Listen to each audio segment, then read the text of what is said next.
You're live.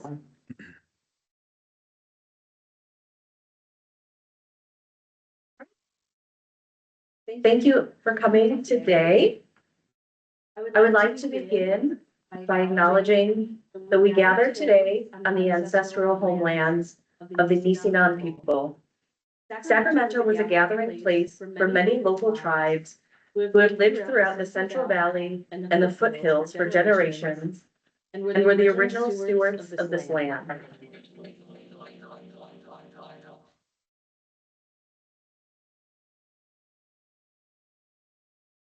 Can we make sure everybody that our laptops are muted? Fingers? Not on the meeting. Okay. I will keep going and I'll stop if needed. We would like to acknowledge the southern-minded people to the north, the valley and plains Miwok peoples to the south of the American River, and the Putwick Wintune peoples to the west of the Sacramento River.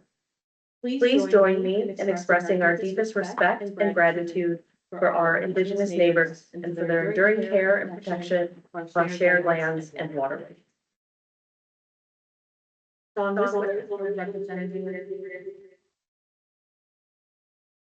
office.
Okay.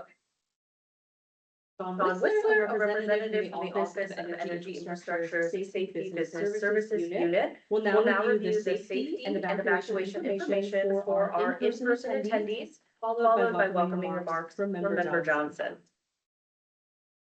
Thank you for that introduction, Jessica. Appreciate it. I'm going to go over a few safety housekeeping rules we have, mostly for the people that are here in person.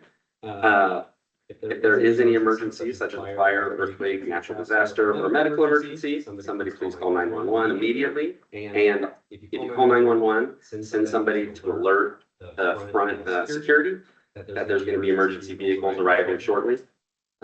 Give them the address at 715 Peak Street, the CNRA headquarters, and that'll get them to the very front of the building. If we do have to evacuate, there are stairs just outside of the doors here. Go downstairs and evacuate either side of the building. There's an evacuation meetup point at Franklin Roosevelt Park on the corner of 19P. Just kind of kitty corner to the building by a block. Find your way there, look for somebody holding an OEIS sign and let them know that you've made it out of the building so that you can hang out until you get further instructions from there. If you are not able to evacuate, you can't use the stairs and require assistance, just wait at the top of the stairs and somebody will alert emergency staff that you're up there and that you need help getting out. I think that is all I have for you guys. Be safe, and I hope you guys have a great meeting. Back to you, Jessica. Thank you, Sean. Oh, sorry. Thank you all for being here today. I'm Member Johnson with the Underground Safety Board Education Outreach Committee.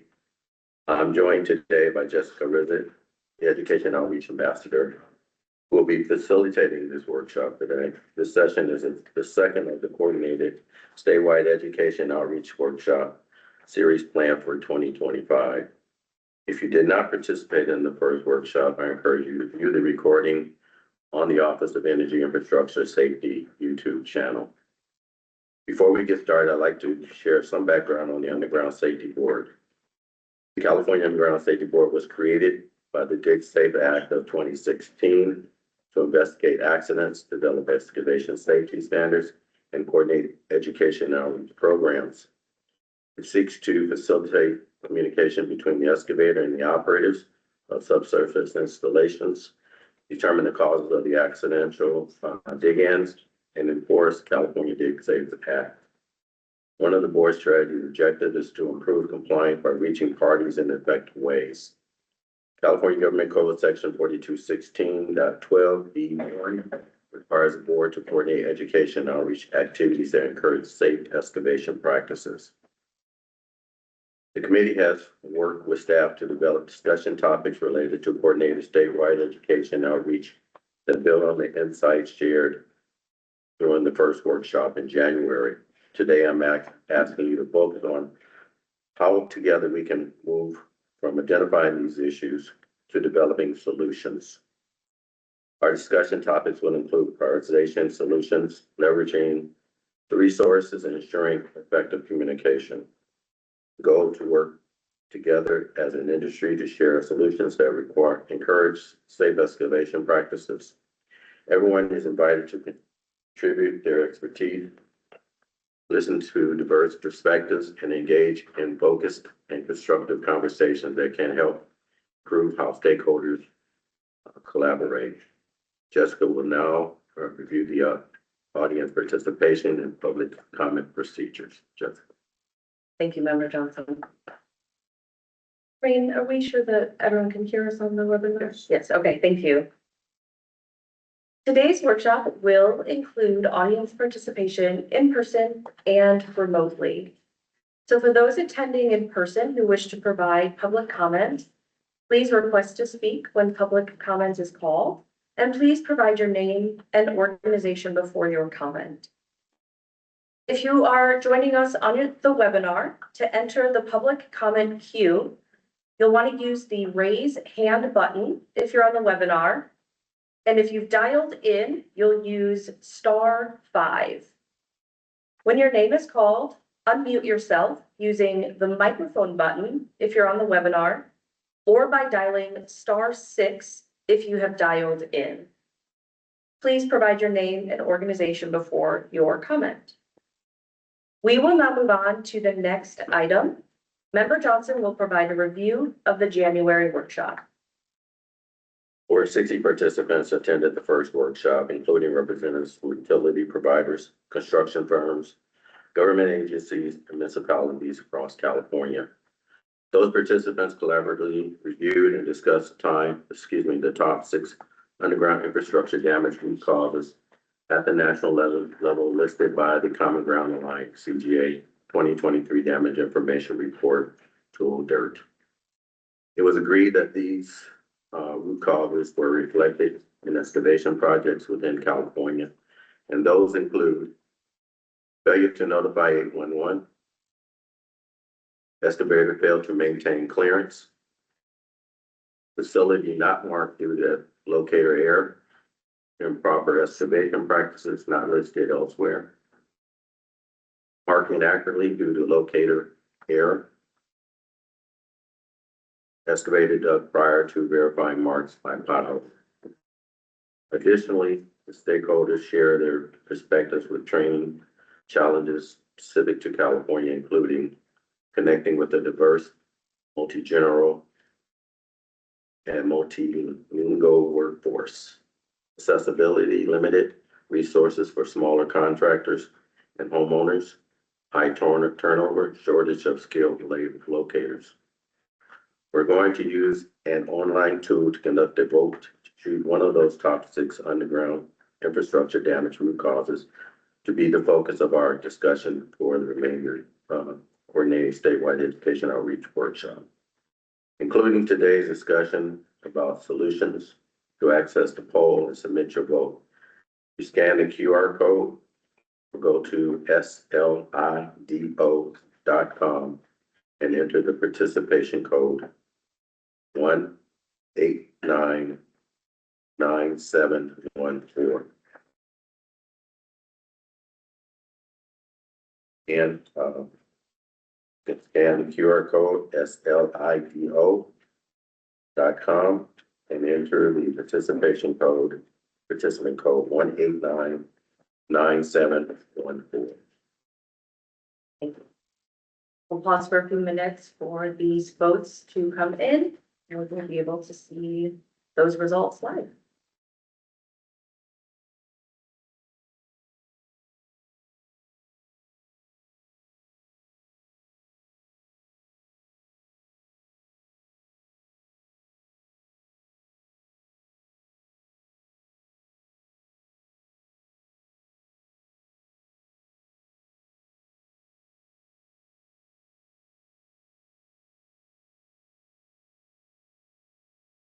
So far, failure to notify 811 has the most votes. Give it a little longer. Looks like there are people joining and voting.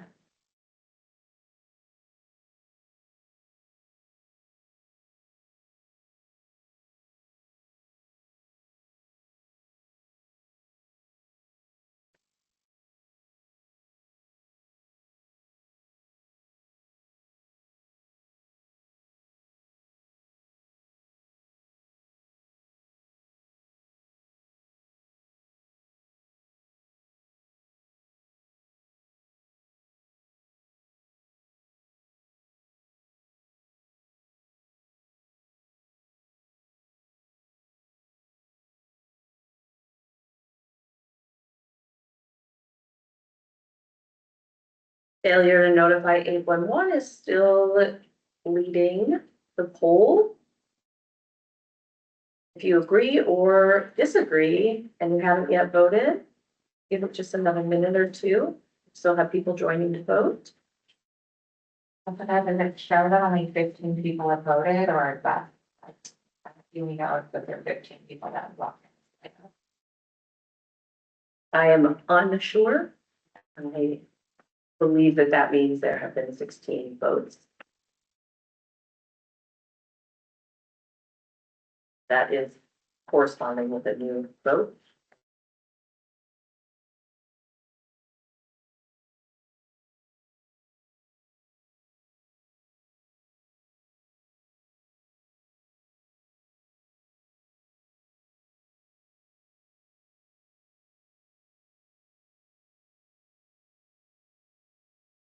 Okay, so far we've had 18 votes. Failure to notify 811 is still in the lead. Looks like there are still a few votes coming in. We have over 30 people who have joined the webinar. So encourage you, if you have joined via the webinar, to please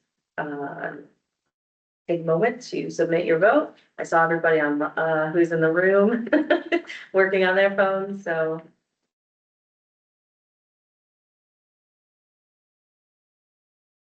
okay, we have 19 votes. It's been about 3 or 4 minutes that we've had this live.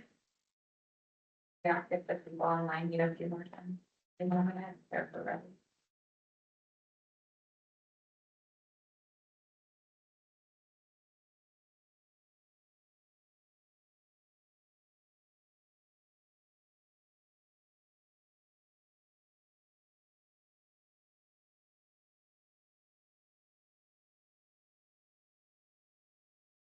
Had a couple more votes come in. Thank you, everyone. So Jessica, you said there's 30 participants at this time, and we've only got about 19 votes. We've now had 22 votes come in. 36 people on the webinar.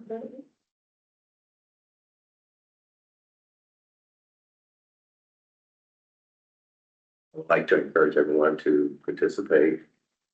Your vote is important, so please participate. We'd like to get 36 out of 36. 36 out of 36. It will include a few of us. We can give it a little margin of error. That's the.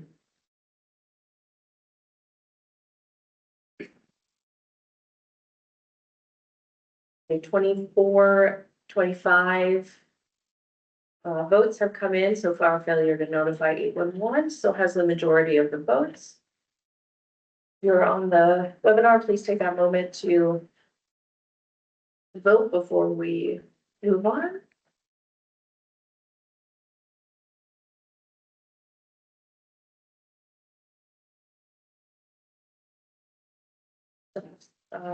Votes coming in. Thank you everyone for participating. Unless we get a rush on another, one of these root causes, it does look like failure to notify 811 has the most votes.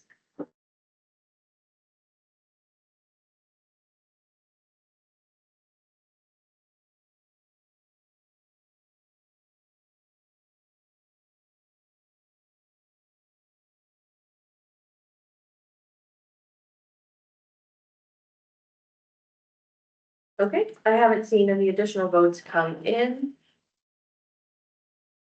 So it does look like failure to notify 811 is going to be the root cause that we will focus on for the discussion today, as well as the rest of the workshops that are planned for the year.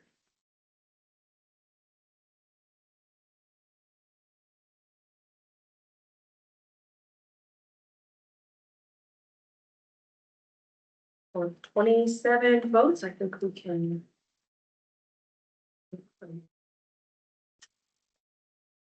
Great, thank you. Johnson.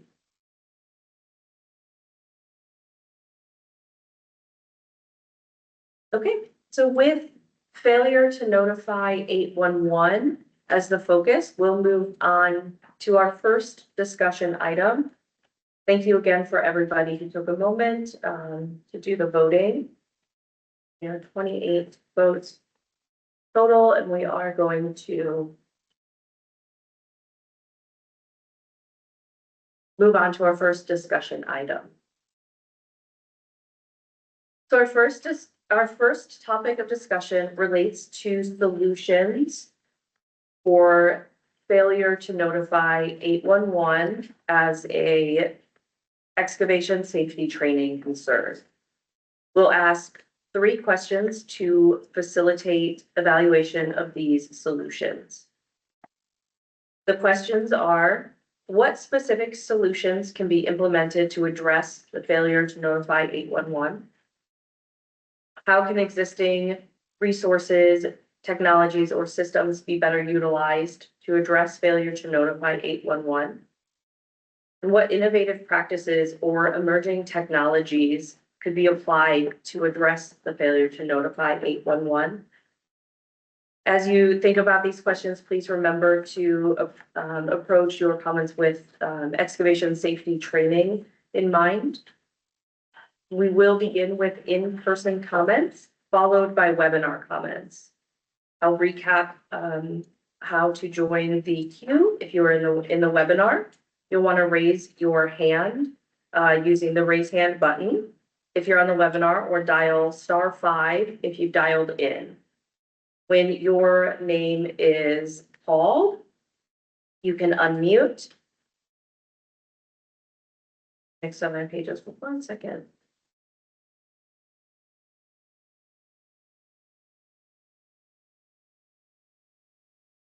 Sorry about that. So when your name is called, you can unmute yourself using the microphone button if you're on the webinar, or by dialing *6 if you have dialed in. Please provide your name and your organization before your comment.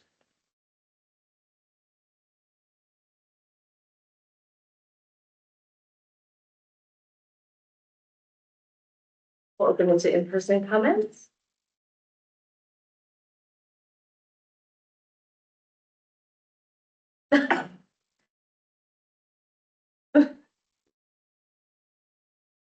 Right.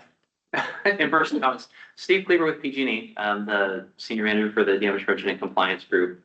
For those that don't know me, I lead our damage investigations, our watch and protect or standby governance group, our public awareness and damage recovery group, as well as our pipeline patrols team. While my peer leaders at PG&E manage our locate and mark, our locators responding to 811 responses. My primary focus for the company is prevention of excavation related damage incidents. So since we've selected the No 811, or in California, No USA, as being the identified issue. I think some of the specific solutions, really need to be focused on outreach and education beyond the responsibility of just the operators. Primarily operators and 811 centers have been the only outreach and education around the 811 system. And having a more focused collaborative approach, beyond just, hey, operators, get the word out about 811, or 811, let everybody know that you exist. Having a stronger support through the regulatory bodies, not just the Underground Safety Board, but the Contractor State License Board, through OSHA, through associations, whether it be a group like like a contractors licensing association, or United Contractors that does primarily undergrounding, really getting the word out about the impacts of excavation damages from more voices than the historical utility operators in just 811 center, I think is going to be really, really important for success. My thought process on that is that if it is always left up to the operator, it feels like there is an underlying purpose. Like, why are you trying to get me to do this? Like, there is like, it is not genuine public safety. It feels like there's always an interpretation that there might be some ulterior motive. And so having a more broad spectrum approach to the outreach and education, I think, is going to be really important. While the operators are affected most significantly from an operations and financial perspective, the operators have relatively limited influence over this. No control, because there's no enforcement or punitive authority, not that there should be, from the utility operator. And the only authority or the only punitive that we have is to send a bill and to or a claim for the damage. And we're limited on what we can collect. There's not, hey, you damaged us multiple times, so we're going to charge you more. Again, not suggesting that that be the case, but the only thing that we can do is recover the costs that it took for that. And while that is effective to an extent, it has limited effect, especially when it may be more cost effective to be quick and damage stuff and repair it later. We've noticed a drastic trend to where that's not happening as frequently as it used to be. But as other operators in the room could probably attest to, that was when you would talk to somebody that had damaged you without a ticket before, or for whatever reason, they would just say, well, it's cheaper to fix it than it is to take our time. And continuing to make progress on that, because it has moved significantly, the culture has changed, but we need to continue to make progress and push for more than just the operator standpoint or the 811 center. And I think that for focused enforcement of the government code, specifically 4216.2B, which is the requirement for you with a ticket, we need to have additional focus on enforcement around that.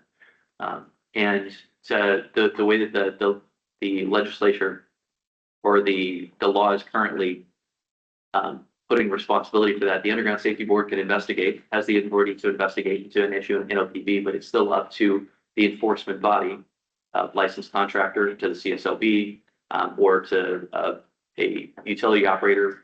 It still requires the action of another regulator to take on it. And there are too many steps that are preventing any sort of quick progress on this.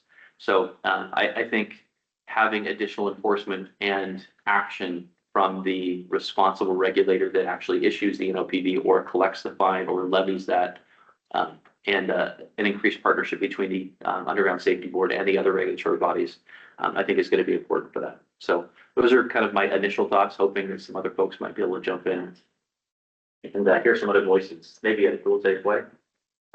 She doesn't want to talk, so she's harassing.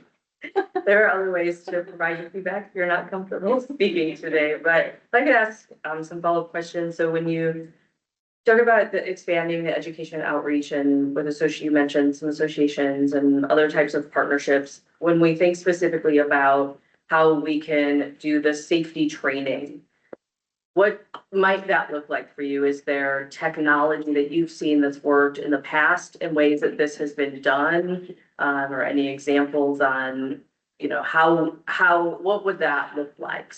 What would success look like in your mind? So thanks for the follow-up question. A little bit of background on where my response comes from. Last year, our dig and reduction team did approximately 390 workshops. Those workshops ranged from a group of this size with 20 people in the room to 150 people from an association to potentially only having 3 or 4 people on the backside of a tailgate with an iPad swiping through some overview of laws saying, hey, you just had an excavation damage. These are some of the steps that you missed from this one, and sharing lessons learned as quickly as we could afterwards. So the types of outreach we do, and we also have done some webinars focused on homeowners and even government entities, giving them some information about this. The greatest impact that we've seen are the ones that have been in person, and the lowest impact and benefit that we've been able to measure have been the ones that have been online or webinar based. Webinar based specifically because while you can ask questions, the feedback is very difficult to collect and measure because you don't know if that person has, as a result of participating in that webinar, has created a ticket or has shared that information to their neighborhood or to their HOA or to whatever. So measuring successes is relatively difficult when you're not meeting that person and engaging them on topics and Q&A and, hey, like, what are you going to change differently? Or what can we do to support you in your journey of changing the culture of your company? Well, we have a section for measuring success, so. Sure. But I was going to follow up on that. You did say in-person has the highest impact. So you talked a little bit about how the webinar is more difficult to gauge impact. What makes in-person more impactful for measuring success? You talked about maybe collecting like some data. Can you tell me a little bit about that? So it's primarily looking at somebody in the eyes and being able to ask them questions and follow up. And when you see that somebody is engaged and on the edge of asking that question that they're not sure they feel comfortable asking, being able to pull that question out of them and get the room start talking about the issues that they're seeing. Just cracking the seal on the conversation is really, really important. And in a webinar, regardless of the platform that you're using, it becomes very difficult to do that, especially if the cameras aren't on, are on, whatever this. We've tried it so many different ways, and we found very, very limited engagement in the webinar format. Understanding it could be that we just haven't found the right recipe and maybe somebody else has, but that's been the most difficult. So the benefit comes from look at somebody's eyes, and also the other part of that is them knowing that you care about it and that you are for us particularly, that you're a resource for them, that when they come across something that they don't know what to do, that they know that they have a phone number that they can call with a person that they've talked to, that they recognize their voice and they can get help from. So. One more question. Then No, please. Let other people, right? So we're focused on how right? This sounds like engagement. So if we're talking about safety training and we're talking about maybe resources and technology, when you think about offering something virtual, if we look in this instance where our current moment, we were able to have more voices because we have it online. So when you guys have had webinars and you say you've struggled to measure the impact, can you tell me if there have been what things you have tried? So you have options like breakout rooms, or we used an online poll just now. But are there things like that that you guys have leaned into and you have still found that maybe it doesn't work for the industry, or are those things that could be part of the conversation? So the first thing is getting people to attend them and getting the right people to attend them. So the people that are putting the shovel in the ground are not going to be the people that you're typically getting to join. And if they are joining, if they're joining in a group environment, and you've got one person who is sharing this with their group and getting them to engage, they don't have individual devices that you're challenging them with, or if they do, it's really tough to draw them into it.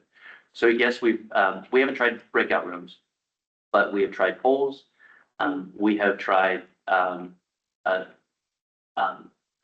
some sort of gamification, with tools like Slido and some other stuff, with rewards, for participation. And even still, the engagement is relatively low.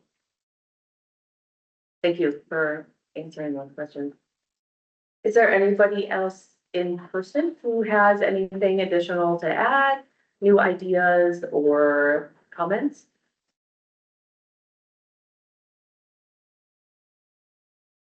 Okay.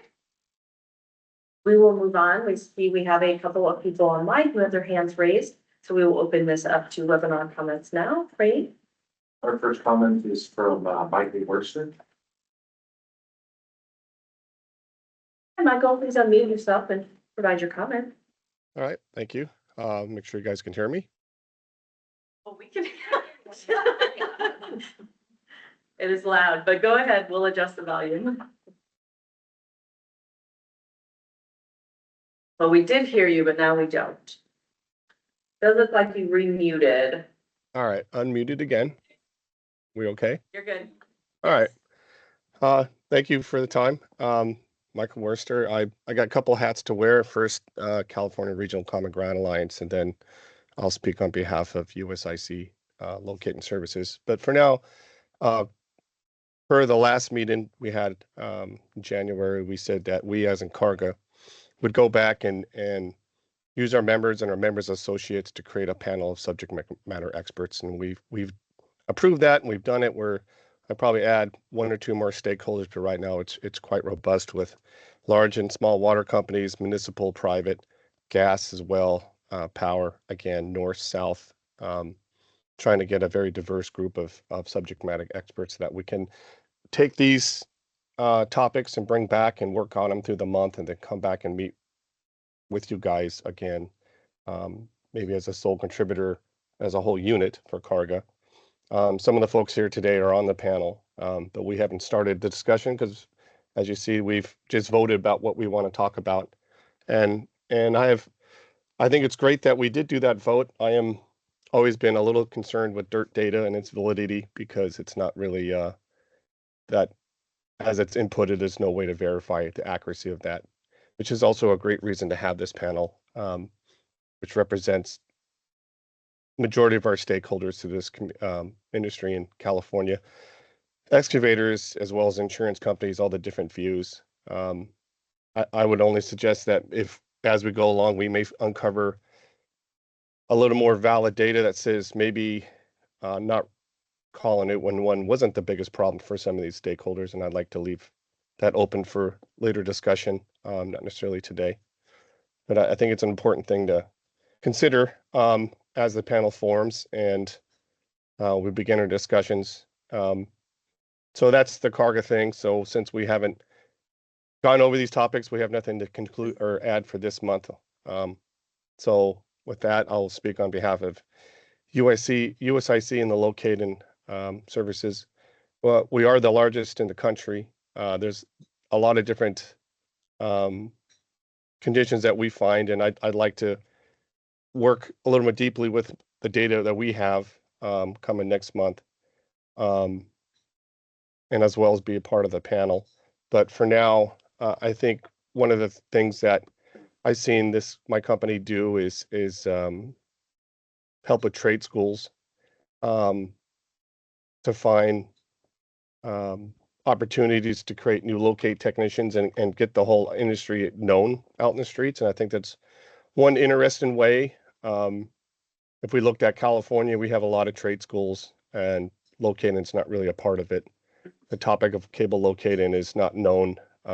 It's a great job for younger folks and people coming in, want to come into the utility industry that is a starting point or even as a whole career, and maybe using something like a trade school or working with other existing ones could be really beneficial for the state.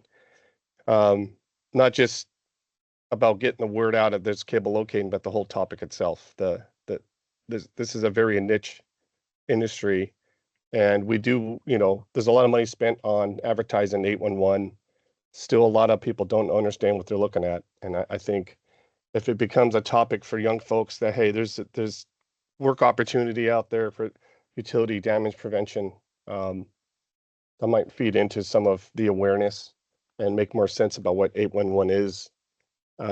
Just exposing young people to the idea of damage prevention. They may decide that they'd rather move on to the excavation side or do other things within utility industry. And I just wanted the idea of bringing utility industry and all the jobs that they offer out on the forefront and using that kind of as a way to promote the idea of damage prevention at 811. That's just one of the many things that can be done. Though you have 3 bullet points here, which I haven't put a lot of thought into. I'd like to save those for the panel for Carga. But for now, do what we can to give information. Like I said, we'll work on all these topics as a panel and come back next month. But as we move forward for today, I'll try to chime in with my experience as I know it. So I appreciate it. That's all I have. Thank you, Michael. Could I just ask a follow-up question? When you talk about working with trade schools, what might that look like? So is that attending, I mean, I'm just offering some ideas as attending maybe their fairs that they have, career fairs, what are some of the tangible ways that we could do that? There was one experience I had with a young man, my friend of mine, his son. He went to a free summer training program for high school kids and graduating high school kids, and they taught a few topics. They taught sheet metal, they taught HVAC, electrical, and I forgot what the last one, I think it was pipe fitting. They just covered it.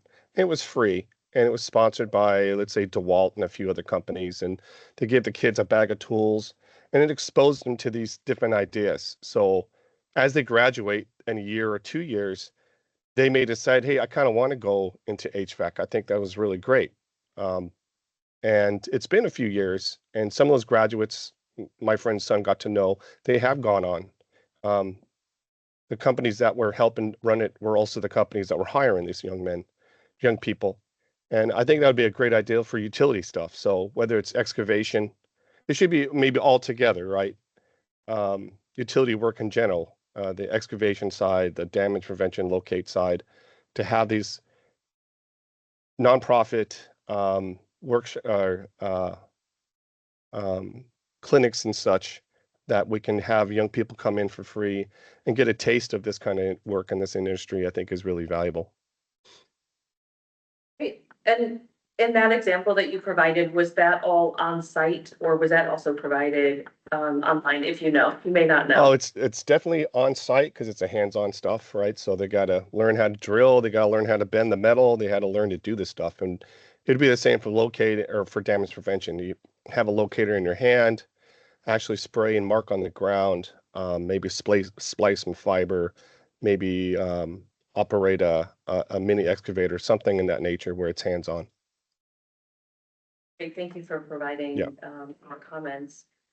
We will move on to the next person on the webinar, but just one thing I might ask for those of you who are listening and maybe waiting for your own time to comment, start to think about, we've now heard 2 people mention that in-person training is more valuable, more impactful. So if anybody has any thoughts where they agree with that or where they might be able to offer a different perspective, we would love to hear those today as well. And at this time, Rain, who is next on our webinar? Our next speaker is going to be Julie Fermina. Julie, you can unmute and we're looking forward to your comment.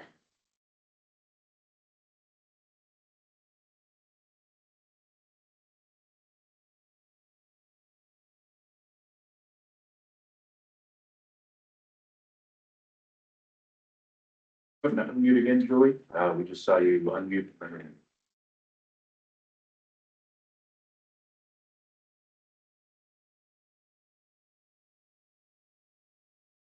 Hey, Julie, you seem to be unmuted now.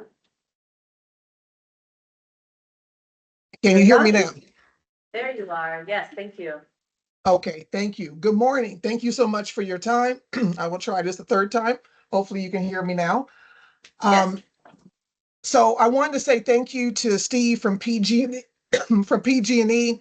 He made a comment earlier, and it really jogged my memory on some things that this may be the proper forum to mention it. But in regards to education and the CSLB, um, for your first topic here, where it says, or rather question, solutions implemented to address the main excavator safety training concern. One of my I work for damage prevention at SoCal Gas. I've been with the company now for 24 years, all field operations. And one of the things that I have noticed over the years is it seems to be in order for one to apply for a license and to receive a contractor's license, there's not much mention of the excavation code 4216, the 811 practice, and it being the law.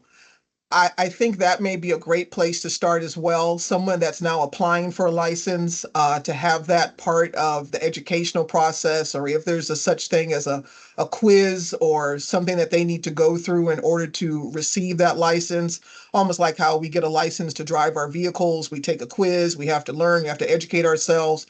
I feel there needs to be some type of process in place for one to apply and get a license. As working with excavators all these years, I have met excavators that have never heard of 811, don't know, don't have a clue what 811 is. And then I have excavators that do.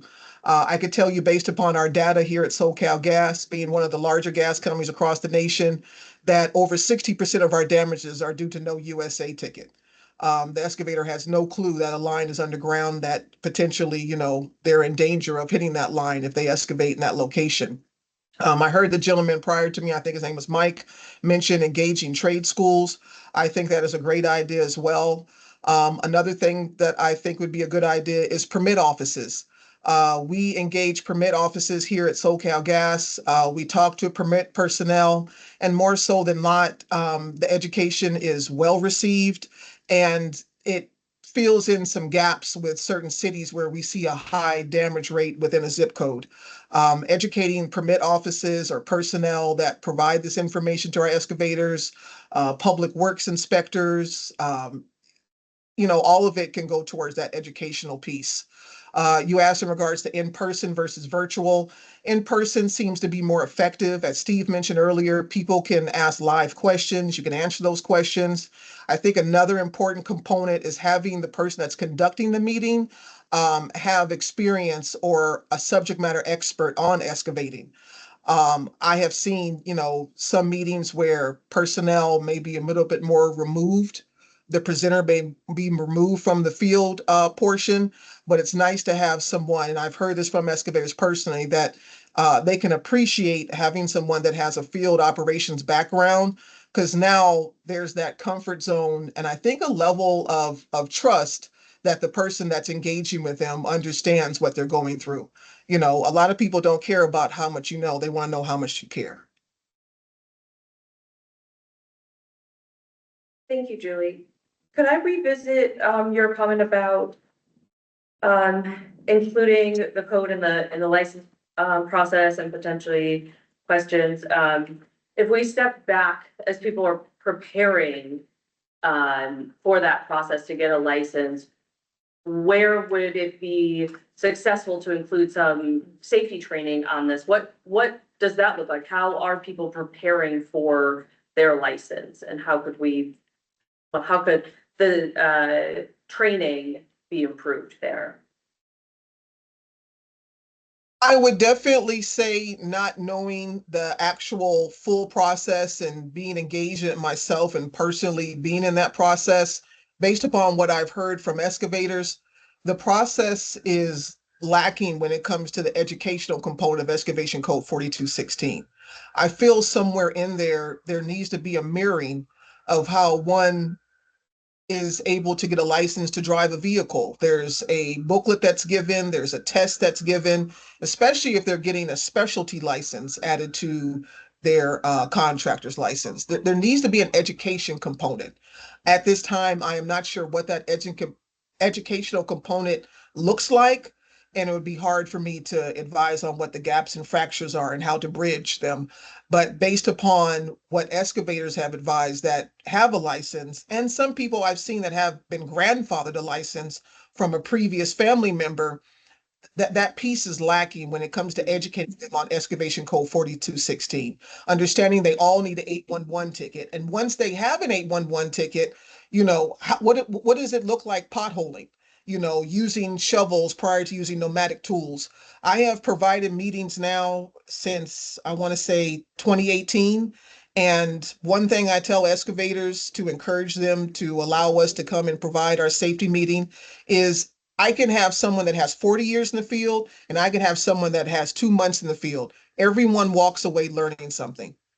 And so it'd be nice to have this educational component adopted into the process of applying for a license. It seems to be there is a fracture somewhere within applying for a license. There's like case in point within our area right now, within two of our areas, we have both fires. We have the Eaton fire, which is El Tadena, and we have the Palisades fire. We all know in the aftermath of these fires, this is going to birth many excavation companies, many demo companies, many companies that are now, you know, have an opportunity to help restore and rebuild these cities. But with that, there needs to be an educational component. I've already had a few excavation damages within those areas, and it's due to no high pressure standby and no 811 ticket. And that education needs to take. And as Steve mentioned, it can't just be on the operator themselves educating the excavators. It has to be somewhere in there, some regulatory compliance where they need to be educated before they are granted a license or before the renewal process is fully vetted and takes place. Before they renew their license, there needs to be something to ensure that that education is there to retrieve this free ticket and to ensure that when they're working around our lines, they follow the excavation code by potholing with hand tools versus potholing with a backhoe. And when I speak to excavators, I don't think an excavator decides I want to go out and hit a gas line today.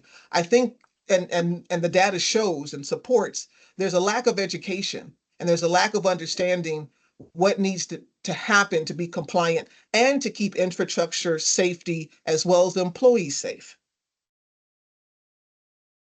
Great. Thank you so much for your comment, Julie. We can tell Thank you are passionate about this subject matter and we appreciate your perspective. And we hope to hear many more perspectives today.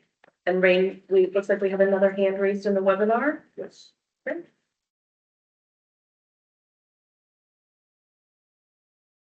Next comment comes from Mike Ferrari. Mike, you can unmute and share your comment.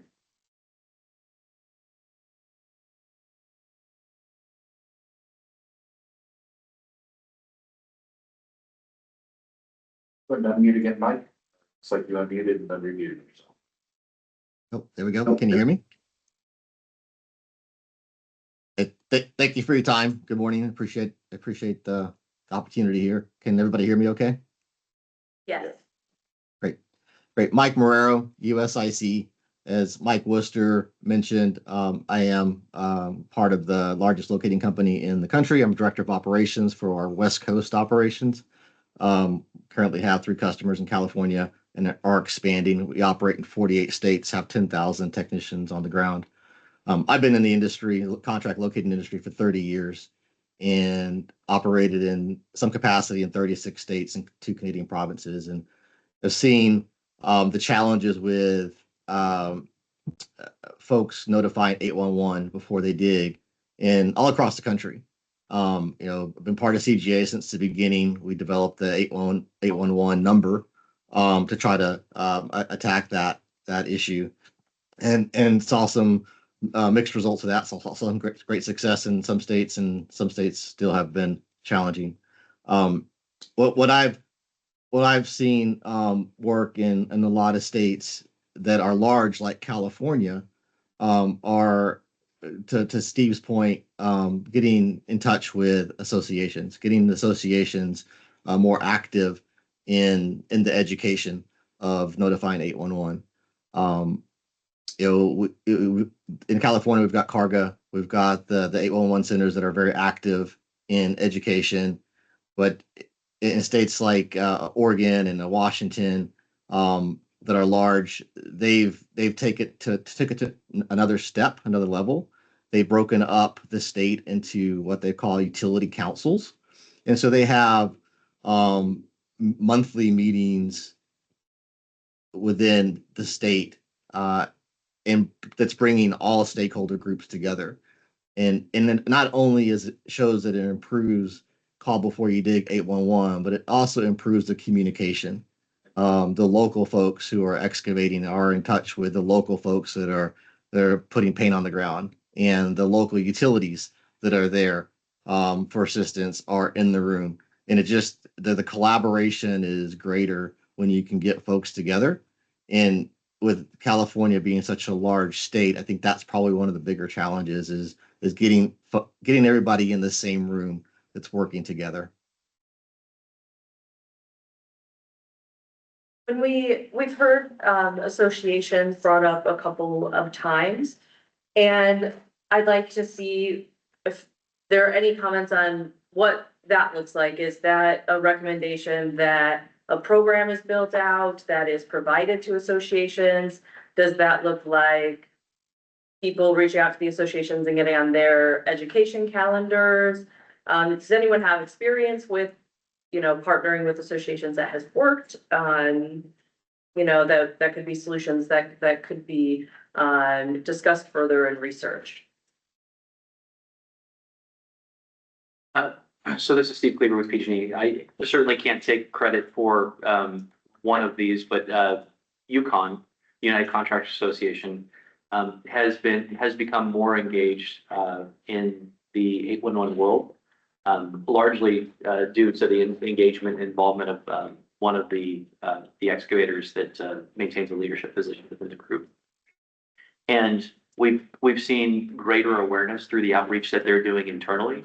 And while they have at times reached out to utility operators to be have a seat at the table for a meeting or for a topic that they were covering, they're leading the discussion amongst their peers and saying, hey, this is what's important. I made a note earlier that I didn't bring up, but the innovative practices or emerging technologies, it really is the partnership that has not yet been developed between the regulatory body and all of the different stakeholders. The Underground Safety Board could develop the training material and provide that to utility operators or to representatives of different excavators to do peer training, to do outreach that has a consistent message. And to make sure that it is that message is maintained, could, whether it's certify or to provide that training to those folks at no cost to the board, other than the time to develop to provide that training and develop the training to the representatives that would be delivering out in the field. So for example, they could provide it to the 811 center if they chose, or PG&E would send our dig and reduction team investigators to attend the training, to accept the material, to attest that we will provide this material at an outreach and education to make sure that it's a consistent message. And while we would have potentially add-on or bolt-on pieces of that for specific trends that we've seen, have the message be consistent and that it's coming from a government entity that's regulated.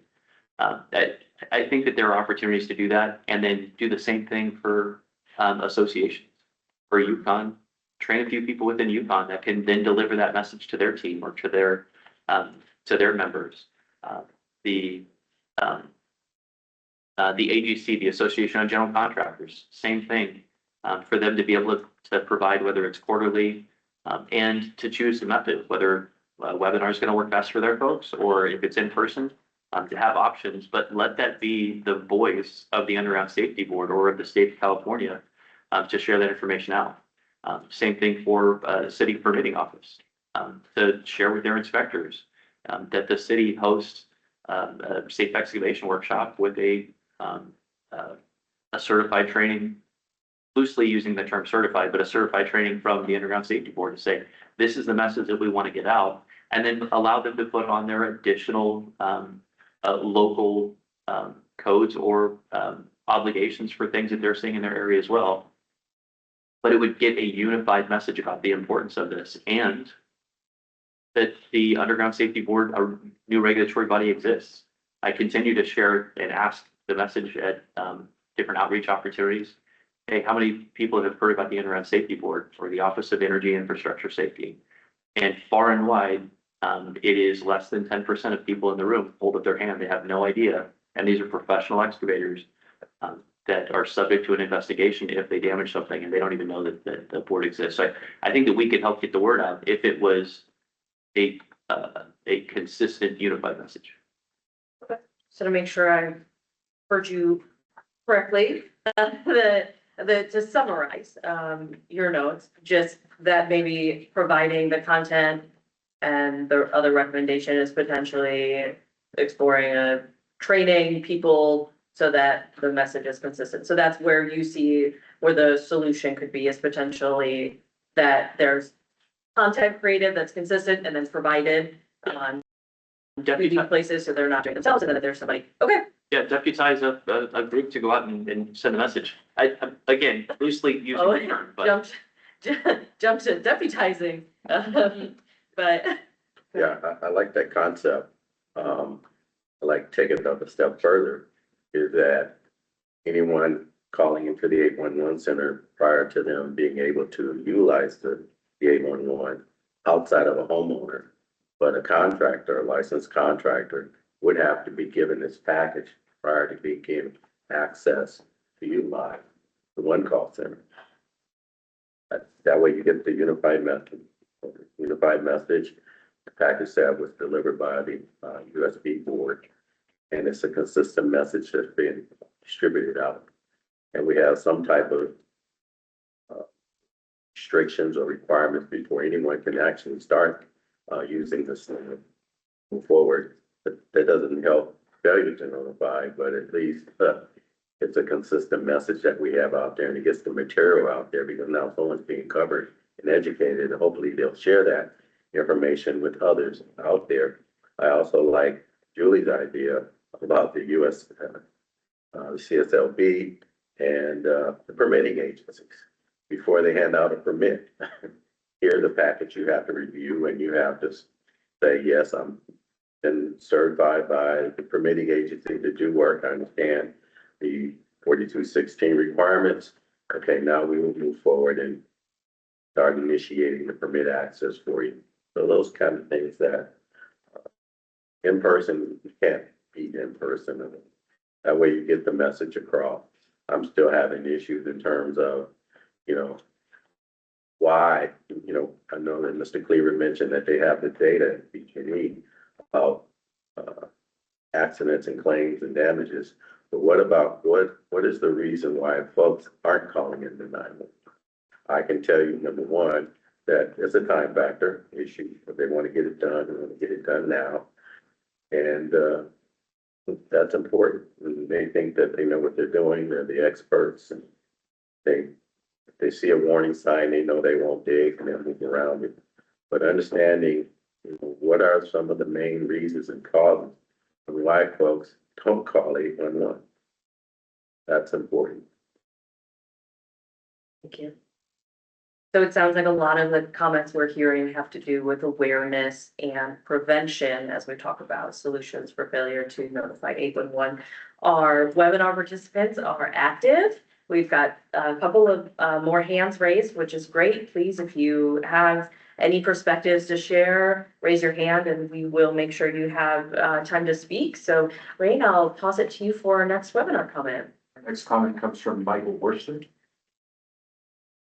Welcome back, Michael. Thank you. This is a great discussion so far. I appreciate all the efforts here. A few things. I think you did ask a question about associations and have you had any success? What are you doing? On Carca's behalf, we've yearly, we did get a skip of years during the pandemic, but yearly we've ran a public event, and we've had a lot of success of simulating a gas strike. We've gone beyond just simulating a gas strike to then pulling everybody out to five individual training stations that discuss the 5 steps of excavation. And it's great. We can only reach so many people, and it's a complicated event. It's one of the little things that we do, but it kind of highlights having an interactive live event as being very, very effective. Online stuff is difficult. And then back to the panel that we're forming.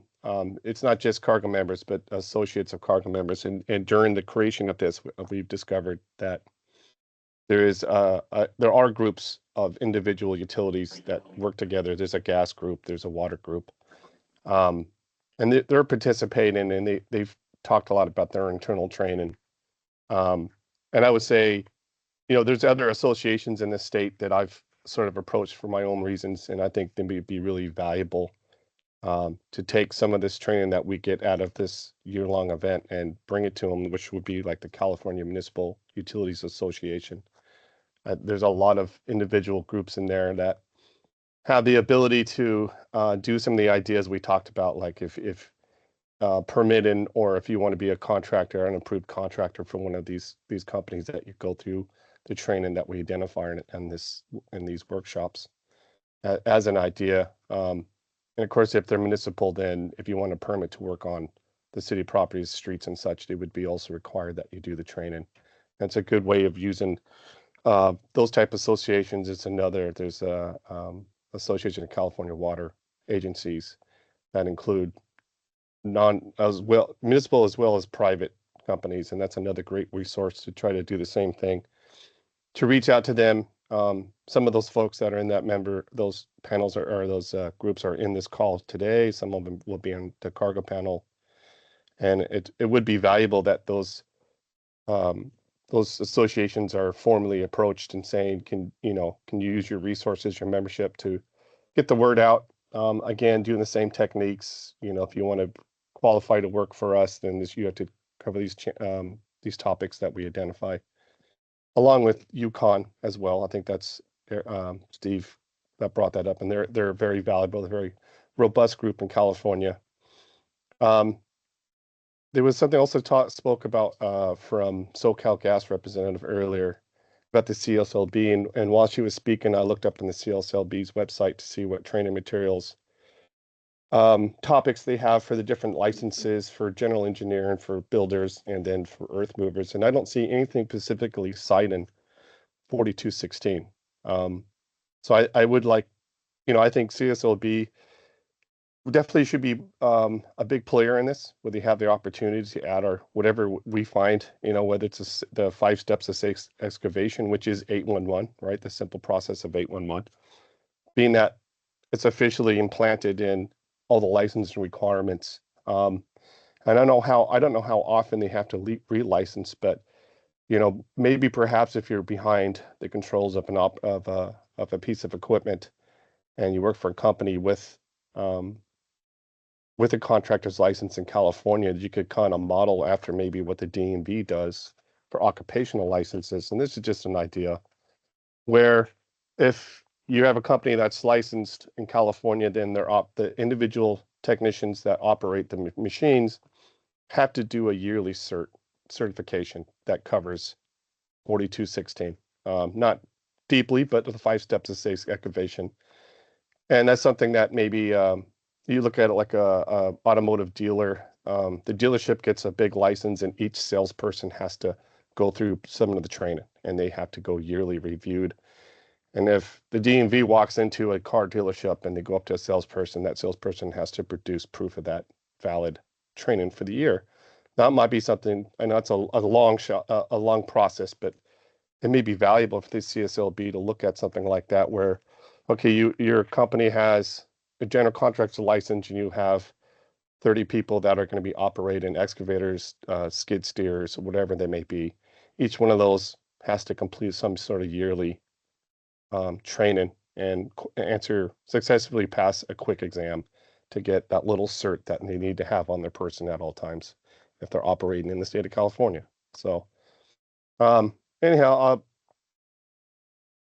moving forward with the rest of the discussions, I think it's really valuable that I keep track of these and we work on them with this panel. I think it's going to be really great. It's this is exactly what we kind of envisioned. So again, appreciate it, and I'll keep feeding in. Thank you. Thank you, Michael. Okay, we have some additional hands raised. Yes, our next question, next comment is from Ann Dunn. Hi, Anne. You can unmute yourself.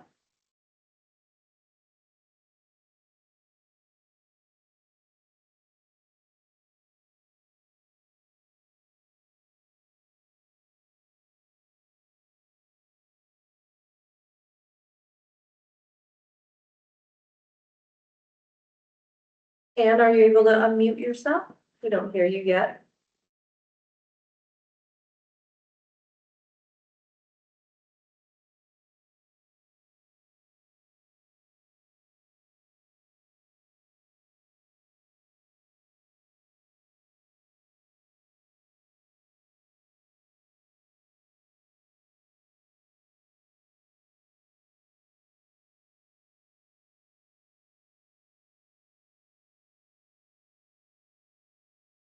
Are you able to unmute him? Rain, are we able to unmute on our end? Okay. We'll move on to the next one and then Yeah. we'll come back to you. And go ahead and keep your hand raised if you still have a comment. We're gonna move on. You did that. Oh, No. Oh, I just- okay. oh. Okay, we're gonna move on to the next comment, and Anne will check in with you again to see if we're able to, get you unmuted. Who's our next commenter? Our next comment comes from David Woolley. David, you can unmute and provide your comment.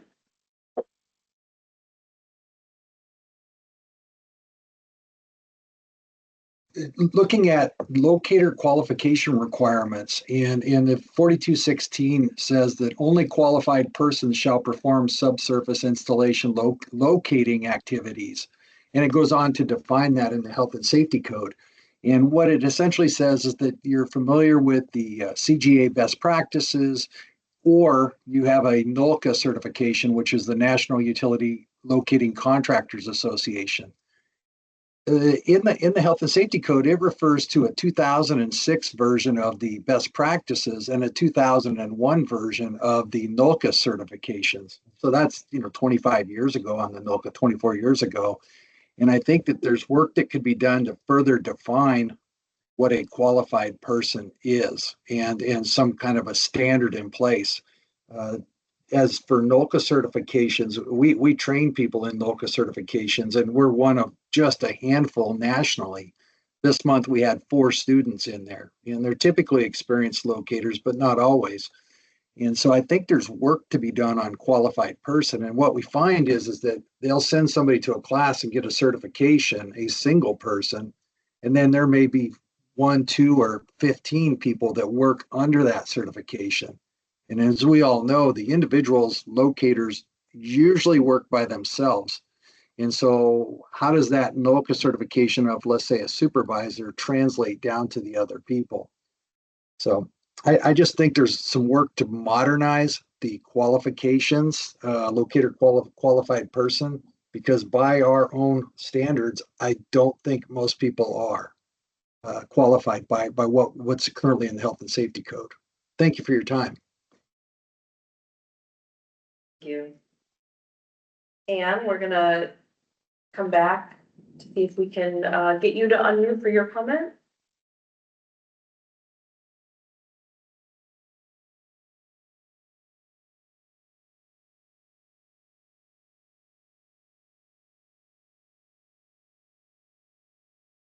And we do not hear you yet. Are you able to unmute using your microphone button?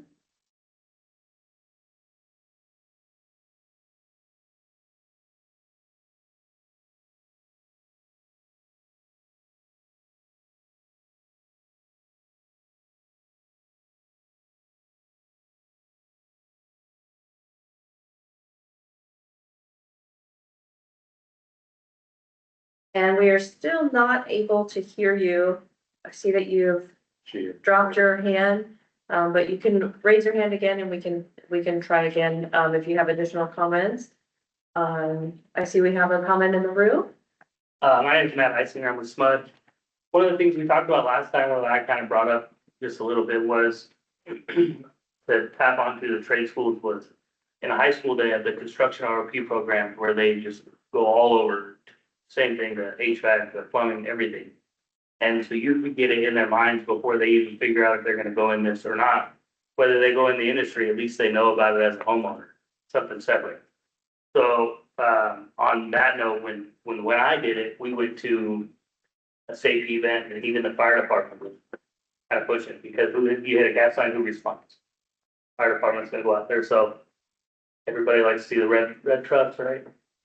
Kind of utilize that if it's possible. Obviously not make it part of their ongoing curriculum, but if they go to a safety event and they would just say it, people would listen to it, I think more times than not.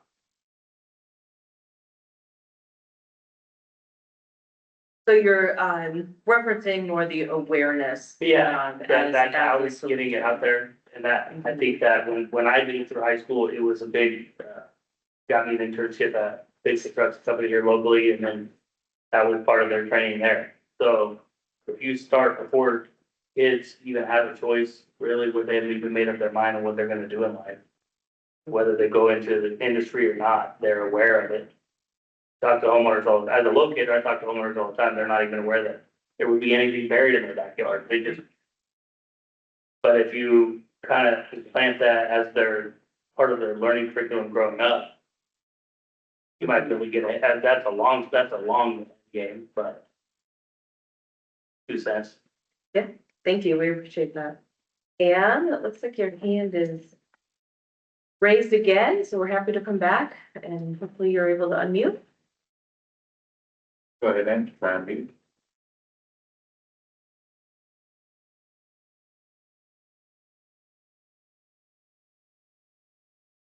Can you hear me now? Yeah. Sorry, I think it was how I was signed into Teams. All right, thank you very much. Ann Diamond with Dig Alert. Regarding the Contractor State License Board, they have a test once when you get your first license. And you may or may not get a question about anything having to do with 4216. I think that a good way to make sure that those licensed contractors who specialize in excavation classifications, if they could always have questions about 4216 or the best practices, the 5 steps to a safe excavation, that would go a long way. The Contractor State License Board currently is set up as a consumer protection agency more than anything else. Insurance companies would be a great place to have insurance companies would be a great place to have some type of training, because if an excavator were to always follow 4216, always get a ticket, maybe they get a 10% discount on their insurance rates, because it's the insurance companies who are going to end up paying for these excavators' damages. Fencing and landscapers, a lot of times they do not think that they are excavating. So those would be the type of trade associations that you would need to reach out to more, I think more so than your Yukons or your AGCs, because they know. And as far as training is concerned, both centers have had LMS online training. And I understand, as Steve Cleaver mentioned, in person, you can see them engaged and, maybe pull a question out of them, or they feel that they have skin in the game type of thing, as far as that they get to know people. But both centers, USA North 811 and Dig Alert, have had online training for excavators. Right now, both centers are pulling them down to do some upgrades and whatnot. But that's another resource out there for getting the same message, because it all includes getting a ticket first, which is what we've said is the number one reason. Thank you.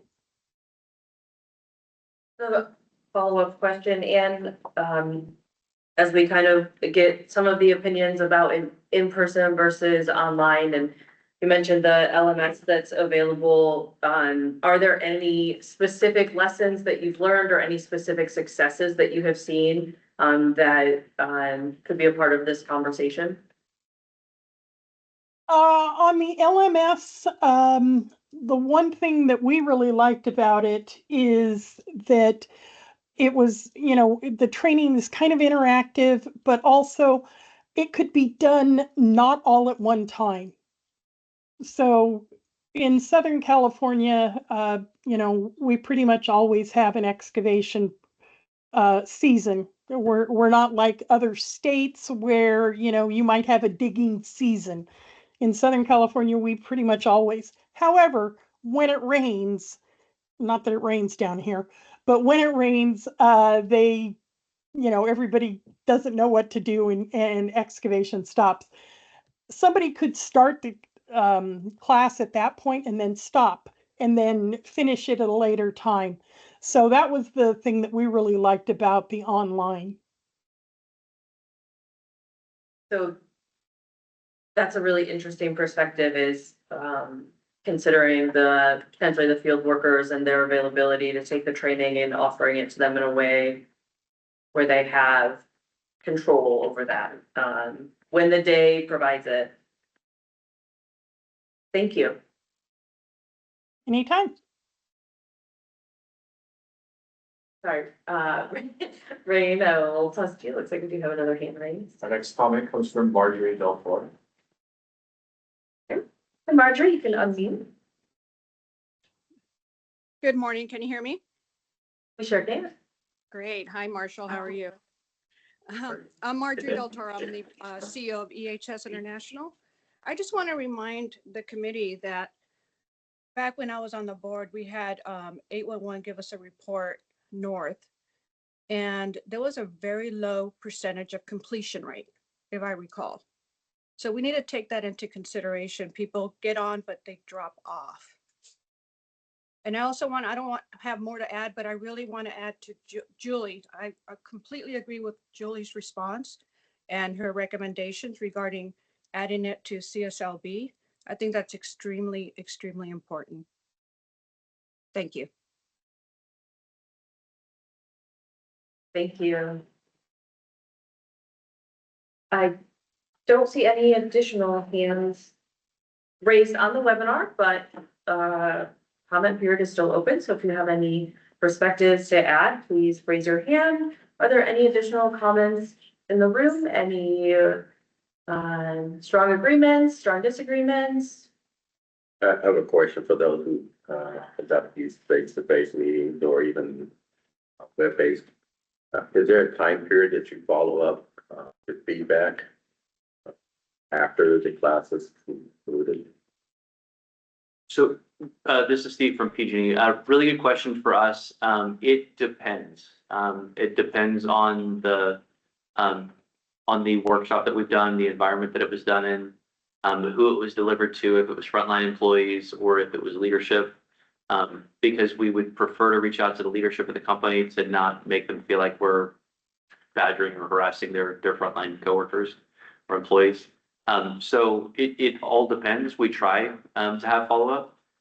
We've actually found pretty good success in scheduling annual or even quarterly, depending on the size of their workforce or the environment that they're working in, workshops as well, and maintaining that relationship.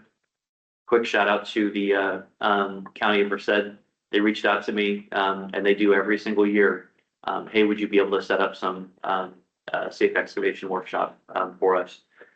And we stay in contact and they share the feedback and they collect comments for what do you think of the overall training, and they'll share the verbatims back with us as well.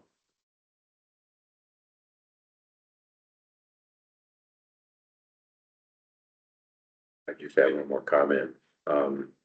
Railroads, the federal railroads, they do a good job of, you can't get on the railroad right of ways without going through the training. They conduct the training, be it, normally it's face-to-face, some been doing web-based. And then they hand you a sticker to put on your hard hat, those type of things.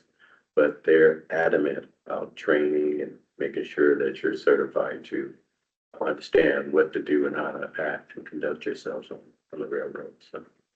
If you allow me to pile on the top of that, I think we're missing a big opportunity with the requirement in 4216.9 that says any excavation, any permit for excavation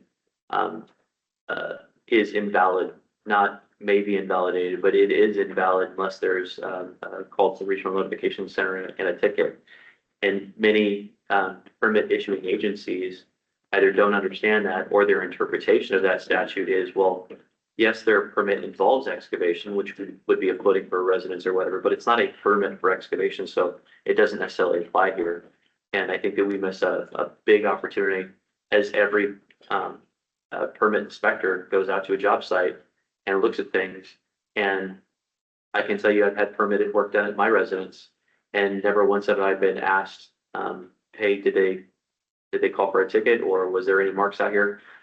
That part of it is missing. So we're finding some success on a case-by-case basis with local cities that go, oh, wait a minute, what's my liability if I sign off on something and something later happens that it was related to the permit work that I signed off on it? And so there is some improvement there, but that's very, very small.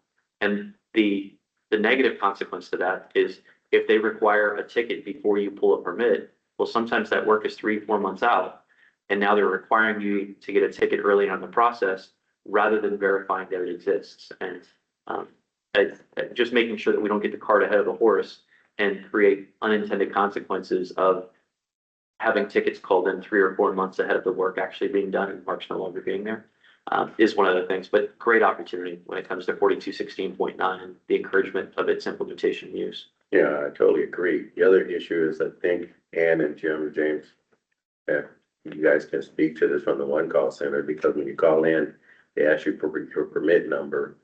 They don't have one. And if you call to get your permit, they ask you for your one call ticket number. So it is the cart before the horse in both cases. So they need to work that out as well. We get that a lot. We'll say white reviews north. Question about the permits, they say they need the ticket first and vice versa. At least we have that pending option. You can put pending, getting it later. And in regards to the presentations, at least for us, the ones we're doing in person, we're doing a lot more direct presentations. People ask for those. And at the very end of the presentation, now we have a QR code for a survey where we ask questions. The time works for you, what day of the week works best for you, sort of thing, so that we can kind of narrow that down and make that better for the excavators and operators that want to come to these presentations. And are you sharing that QR code on site so that people are taking it? Exactly. So at the very end, and then we also included, hey, if we do the survey, you're joining a raffle to win a cooler, or just to give that incentive to have them do that survey. So we could ask these questions. What topics did you not get enough information on? What would you like to talk about more? Did the time of the week, day, whatever works for you? So we could kind of plan those out better. And what is your typical response rate? You could just say high, low, medium. I want to say pretty high because of the incentive of the raffle. Okay. But we just started doing that this year for our presentations, so we're just waiting to get more information on this. Thank you.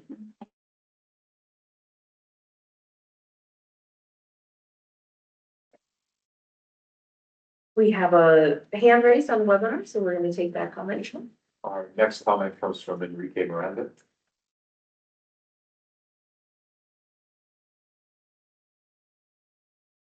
Enrique, you can now unmute and provide your comment. Hi, good morning. Can you hear me? Yes. All right. First, thank you for the opportunity, and just really appreciate this. I want to make a comment in regards to the fourth step in safe excavation, and that fourth step would be confirming utility response. I don't know that I don't know that there are many contractors out there that are A, aware of this, or B, actually performing it. And I believe, and we've seen this do a remarkable turn at our organization. When you take the time to actually look at your ticket and look at how many potential conflicts there are on there, let's say there's 5, let's say there's 6, let's say there's 7, and actually look and confirm that they have and have not marked. And those that have not marked, you reach out to them via the phone numbers that are afforded or allotted to you by the call center. It not only one raises the awareness for the supervisor, who is really the one that's doing this, but it puts a focus, a premium for the crew, the project manager, everybody that's involved in the job, because you are now looking at that as an actionable item, confirming utility response. So now you're taking the time out of your day, not only to go and make sure you're in the boundary, but also find where those marks are. And those that are not there, almost by like a strikeout. Like if you see a mark from, let's say, an electrical company, and you have your conflict list, you cross them out. Then whoever doesn't have a mark on the ground, you circle those guys and you would call them to confirm whether or not they do or do not have conflict. That orients your day. It orients your crew into this process. That 4th step takes such effort that it makes it important. And what I'm seeing based on meetings and interest groups that I attend, for example, there's contractor safety councils that I'm a part of. Most excavators that are out there, different pipeline companies, whether they're wet utility, dry utility, graders, they're not even aware of the step, let alone doing the step. They are not familiar with the fact that that's a requirement. You have to confirm the utility response. And what we've done is put such a focus on that it has completely changed the way that we do things by making that an actual requirement, kind of a stop or go criteria. And I know that for now, we're looking at things like, hey, just make sure they have a ticket. Right now, most of the damages are not having a ticket.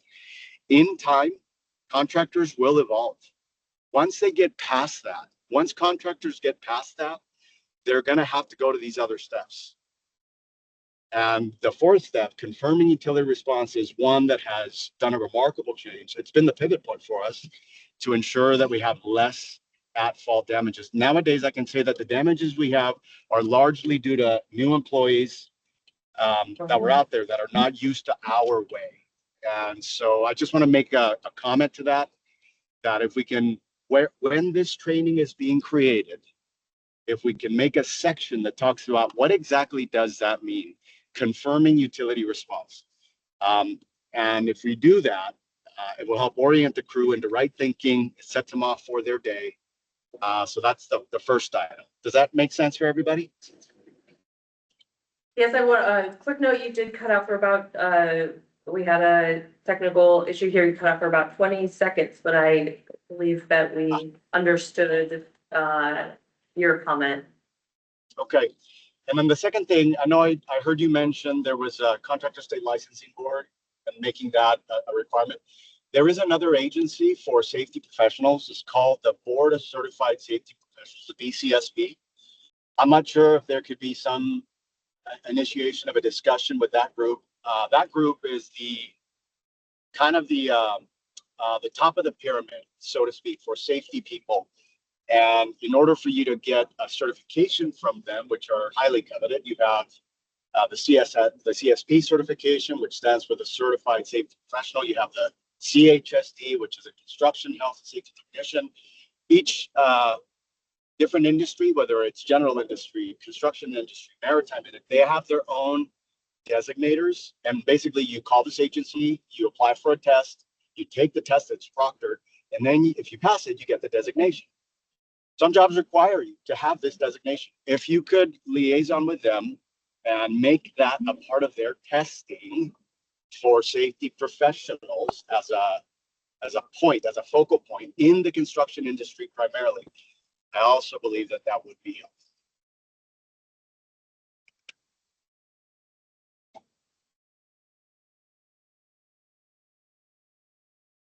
And that's all that I have. you guys hear me? Yeah. Hey, recap, just a real quick question. I know it's off the subject, but when you do your verification for the 5 steps, or is that via site visit or are you using EPR? Well, we actually have an internal system that allows us to look at it. It's an app that we're working with, and we call in the ticket. The ticket comes back in. You open the app, and it puts you inside of the boundary by way of GPS.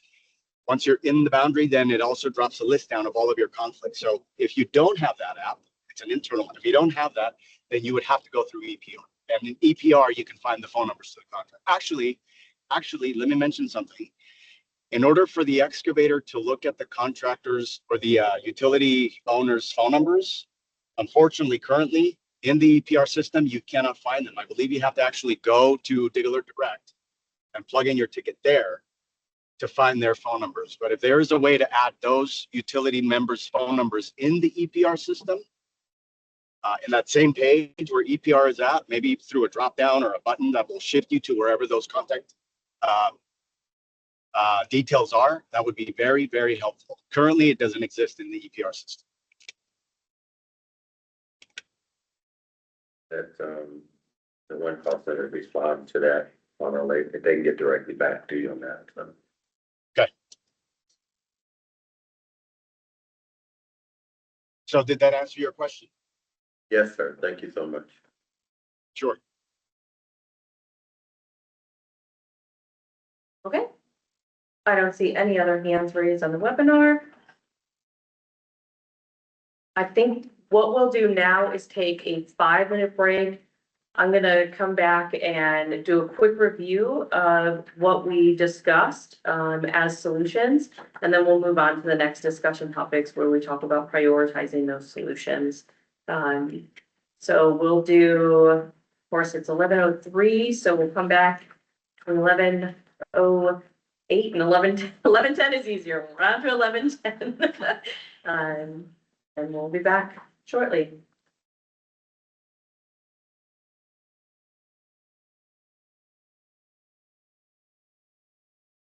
Is someone leading the way to the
Only, yeah, like really, you have to push on one, break it back. Okay, everybody, we are going to resume the workshop. Thank you so much. We took a shorter break just because we do have some additional discussion items and we're adjourning here in about 45 minutes. Appreciate everybody's perspectives that you've shared so far. This is a subject you are all very passionate about, and we appreciate that you've given us your time today. Our next topic of discussion is going to be prioritizing the solutions that we discussed. So as a reminder, some of the things that you have brought up today are facilitating more partnerships, such as with trade associations, industry associations, other boards, and potentially other areas of education. You've also brought up the potential ability to have some content created that can be distributed so that that can be shared with maybe some of those partners, or that can be taught by people affiliated with those associations and partnerships. And we've also talked about online versus in person as a way of reaching our audience to have the highest impact in addressing the failure to notify 811 as a safety training concern. So we're going to ask 2 questions now to help prioritize those solutions that we have discussed. We'll try to stay on track with the solutions that we've already brought up instead of introducing new ones, though. We'll keep it focused on safety training as well. And I'm happy to remind anybody as we go along. I know there's been a lot of discussion, so just let me know if you need any reminders. But for now, we're going to open comments. This time we are going to start with our webinar participants. So if you are on our webinar, and we already got a hand raised immediately, that's wonderful. So, if you're on our webinar and you're looking at these questions, I will read them aloud, but we're going to look at which solutions would have the greatest impact to minimize excavation incidents and improve communication between stakeholders, and what criteria should guide the prioritization of these solutions. So think about anything that is tangible and measurable as well. And so we'll start with in person. We have one hand raised, so we will start there, and please raise your hand. I'll go over very quickly that process just in case you've just joined. So if you are on the webinar, to join the comment queue, you'll use the raise hand button, or if you've dialed in, you will hit *5. When your name is called, you will be able to unmute yourself either using your microphone button if you're on the webinar, or by dialing *6 if you have dialed in. And please provide your name and organization before your comment. We will start with our webinar comments now. Our first comment comes from Michael Worster. Great. Michael, you can unmute. Thank you. I should be playing Family Feud of how quick I hit that button. So the first question, which solutions would have the greatest impact? I think what we've talked about so far is reaching out. Have some agencies help us, CSLB, right, to really guarantee that at least the 5 steps to 6 excavation is included each and every licensed person, and perhaps even as part of your license, requiring that your personnel within your company have the same training. That's the one, and the other would be the idea of permitting, having municipalities, whatever agency, whether it's the state of California, the county, cities, require some sort of 811 training for each permit being each permit being issued. I think that's a great way. As far as improving communications between stakeholders, I think that'll take a little more thought, but again, being active in our state's many different associations, CARGA, of course, right? And the 2 that I had mentioned, California Municipal Utility Association Association of California Water Agencies and Yukon and others, having them really engaged with their membership, I think is a great way to improve that communication. As far as criteria, we can't watch dirt data, but it's kind of hard to survey people. It's not impossible, but it is a little bit difficult to survey folks that don't know who you are, because we're trying to find out where they are. So do you know about 811? We have to find those folks. And I think that's half the battle right there. But at least looking at damage data and at least saying we could do a survey before and after training, if it was through the CLCB or through a trade associations or through the permanent process. Did you, one of the questions finishing the exam would be, were you aware of these things before this? And, that's a good way of gauging whether or not it's really working well. So I just wanted to quickly answer the two questions because I know we're limited on time. So thank you. Thank you. Are there any additional comments from webinar attendees? There are no hands raised at this time, so if you are on the webinar and you have a comment, please raise your hand to alert us.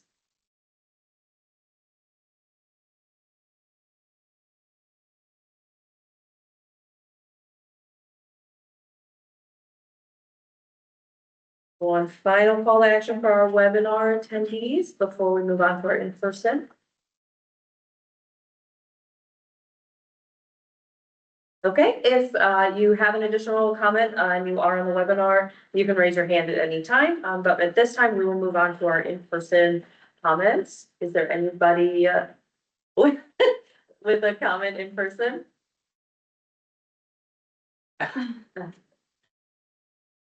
So Steve Cleaver again. I'll skip question one because I think that we talked pretty extensively about that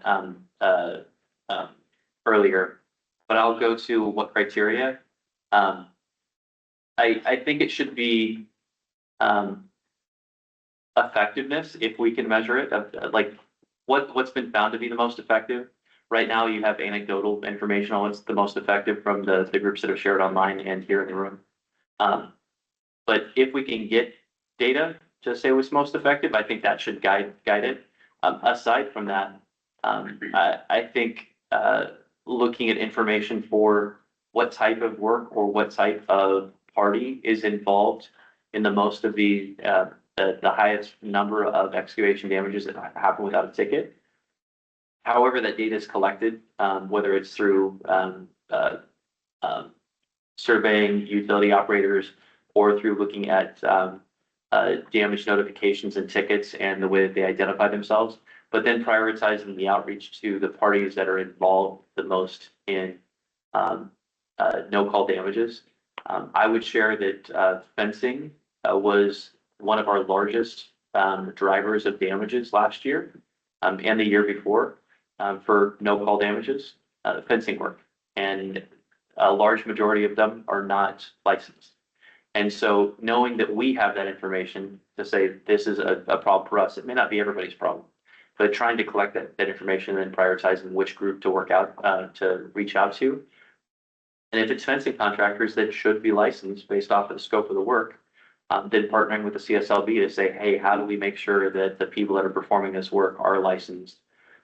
Because many fence jobs are permitted, so the city's not going to know about it. So really trying to look at the data, what data is available, and what data you could collect, or at least ask utility operators to collect about damages, and then start using that.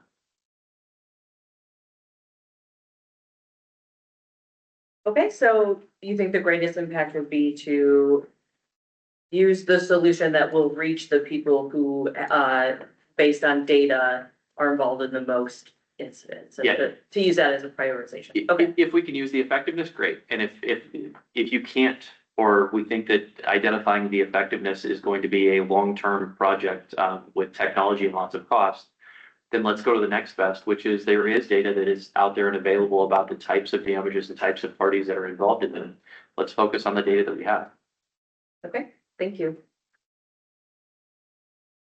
Does anybody have any other thoughts on what criteria could be used to help prioritize these solutions that we've talked about? with the thought of if we were similar to how today we're focused on one of these root causes of damage, if we were to prioritize one of these solutions to work on solving that issue, is there any criteria that you think should be considered?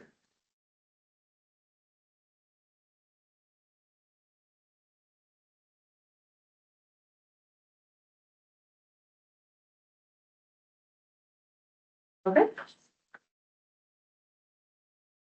Doesn't look like we have any hands raised on the webinar either. If you could confirm, Raymond.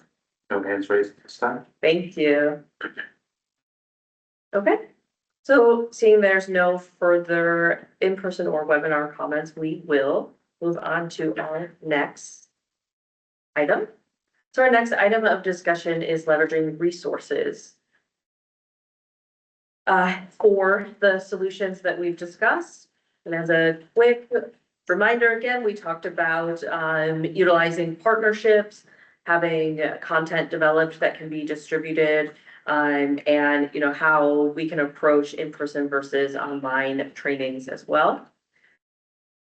And so we want to discuss leveraging resources for those solutions for failure to notify 811. So there are 2 questions to help facilitate the evaluation of the solutions and priorities and to understand any potential barriers to their implementation. The questions for this topic are: what specific financial, technical, and human resources will be needed to implement any of these solutions? And what are the key barriers to implementing these solutions? And how can stakeholders proactively address them to ensure successful implementation? This time we will go back to our in-person comments, and then we will ask our webinar the participants for their comments. If you are on the webinar, as a reminder, you can join the queue now by using the raise hand button. You'll be using the raise hand button if you're on the webinar, and if you've dialed in, you'll be using *5.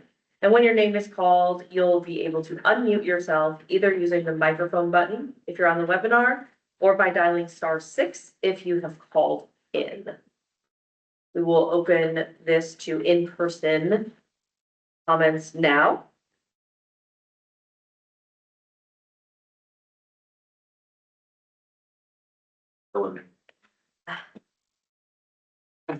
He's such a liar.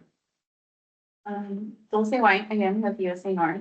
One barrier that I personally get a lot, especially when I was one of the representatives on the phone, Spanish speakers. So a lot of people that I would help over the phone once we started taking Spanish calls without a translator was the fact that they didn't know about 811. They didn't know they had to call 811 before doing their work, even for the small stuff. And they always said, they were always so grateful to have someone that could help them on that aspect, being able to speak the language they're more comfortable in.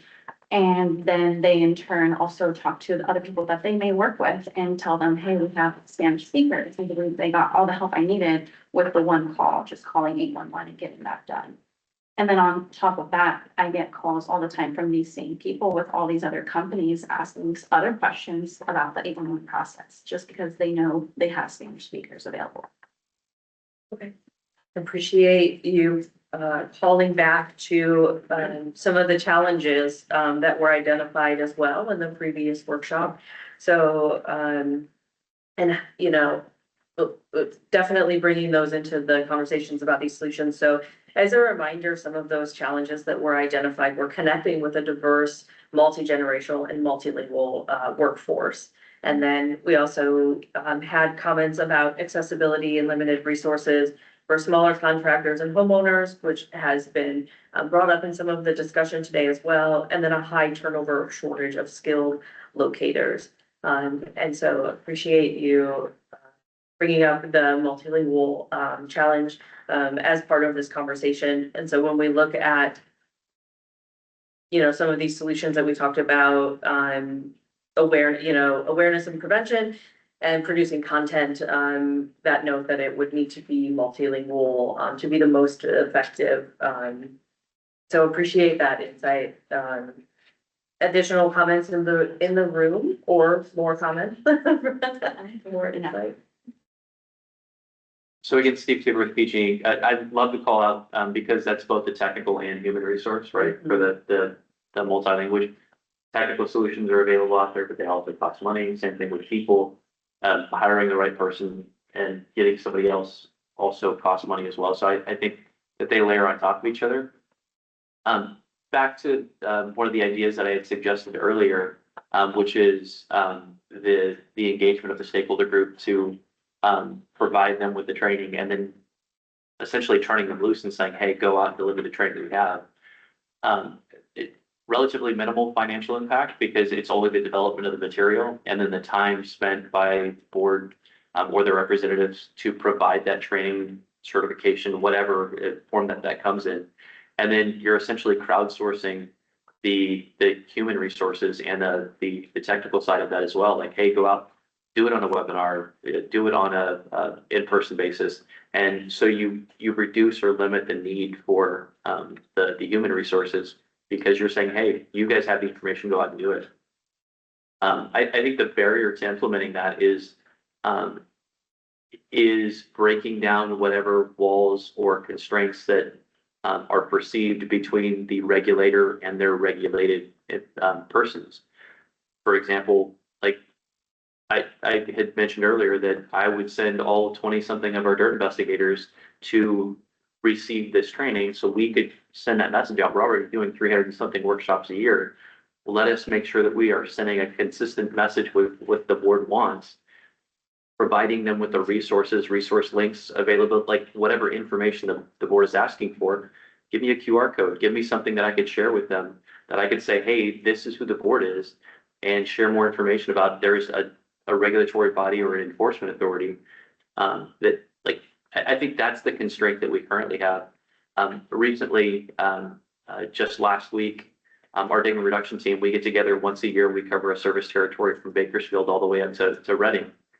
And we had connected with a request to the Underground Safety Board. Hey, can you come to our group training and share with us what's new, what we need to do, what you guys are looking for, how we can support the message that the Underground Safety Board Office of Energy Infrastructure Safety has. Like, we've got all of our dirt investigators in a room come to us. And for whatever the reason is, my understanding is potentially perception or maybe a difference, wanting to establish a clear line between the regulator and the regulated. We weren't able to have that meeting or invite the Underground Safety Board in to be able to provide that training or insight to our dirt investigators. And I think continuing to work on those relationships and build that is the only way that we're going to be able to be an ambassador of the Underground Safety Board to excavators. So I'm hearing awareness of the board and what they do and what might be new. So potentially some ways that can be shared. Well, to put a finer point on it, it's much more than awareness. It's the partnership and breaking down any sort of line that separates the regulator and regulated when it comes to the outreach and education efforts. Are we at a point for fully staffed, what I'm hearing, right? Are we at a point that we can participate with these clubbers and with these groups? We can send someone out. I know that request went up to our communication division and they engaged, so I need to get more information about that. But I think we are. I mean, we're working towards where we can do that, and I think if there's more requests like that, more than happy to make that process available and how it needs to go through our government affairs. I know PG&E have a government affairs person that engages with energy safety, and so we can connect with them and see how we can establish that relationship. And my understanding is, I believe the dirt investigators were invited to the education and outreach meeting. Yeah. The challenge that we have is that's a very busy time of year for excavation damages and pulling everybody out of the field to come up to a single location. We typically try to schedule that to where it's going to be the least impactful on the time where excavation damage is happening, and we can actually be out in the field at that week and do the fall and the lessons learned afterwards. So it's not possible, it's just another obstacle.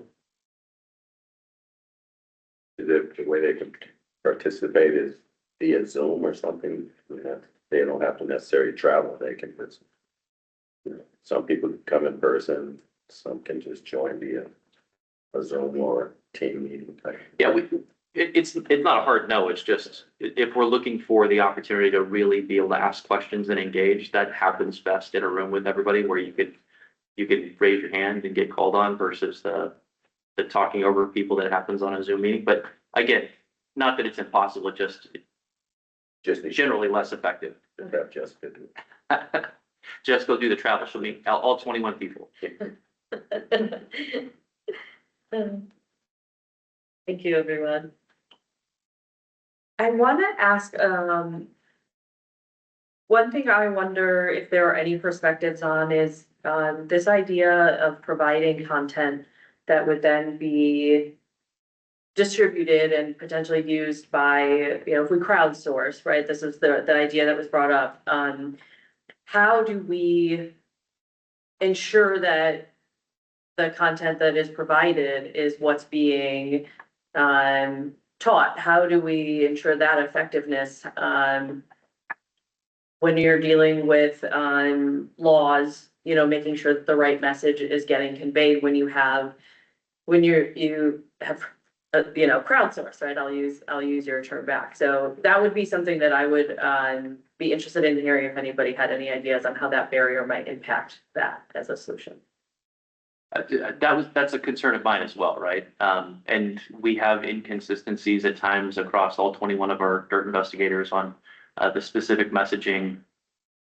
It's all the same deck that they're using, but they may have changed a couple of slides because it's more impactful for the group that they're speaking to or whatever. So I do think that there needs to be, in the process of providing the training or saying that you have our seal of approval to provide this messaging because you've been told what we're looking for, that there could be either some form of attestation that you're providing the information as it was delivered to you, or that there could be a requirement to a couple of times a year to video one of your presentations and share it back with us to make sure that it's consistent.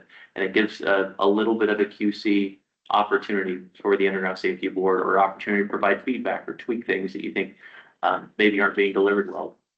I think that there are potential solutions that are relatively low cost, no cost, that would not necessarily have good hard controls, but at least some soft controls that give you the confidence that it's the right messaging that's being put out there.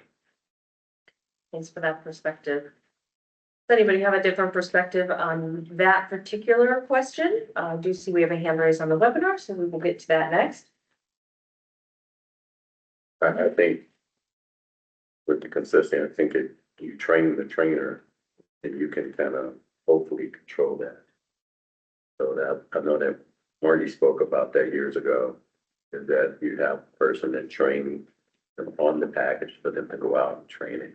That brings you the consistency that you're looking for.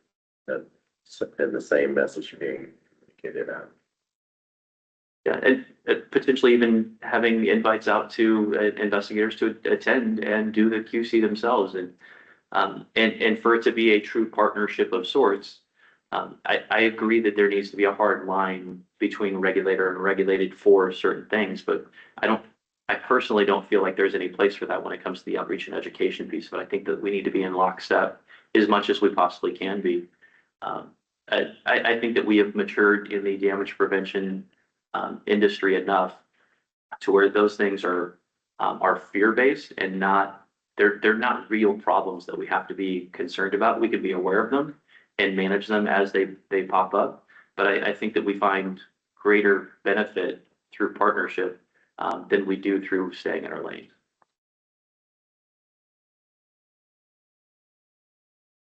Thank you. I see we have a question or a hand raised on the webinar, so I will turn it to Ray. Our first comment comes from Michael Worster. Thank you. Again, I was quick on that button, but I think I'm the only one here online as putting their hand up. But to answer the questions, the first one specifically those that very dependent on who you're asking. But I think what Steve and others are really saying is that we have to be savvy about making sure that's not more and more cost, because the vast majority of damage prevention costs are coming from the operators who can't really assign an ROI return on this money that can be put on their financial statements, right? This is pretty much operating at a loss, and they've already paying for the call centers and the locates. It's very expensive for them.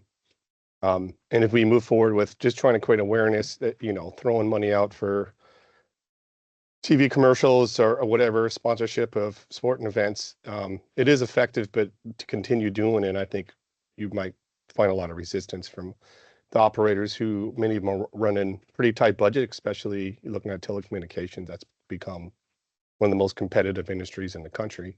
They're very cost sensitive. So, maybe strategizing how can the cost go over to those who are making money off of this, the excavators in general. I'm not trying to pass the buck, but I think it's pretty nominal if you look at, if the CSOB, if this does happen where they are willing to implement some sort of guaranteed training for this, for certain licensing types.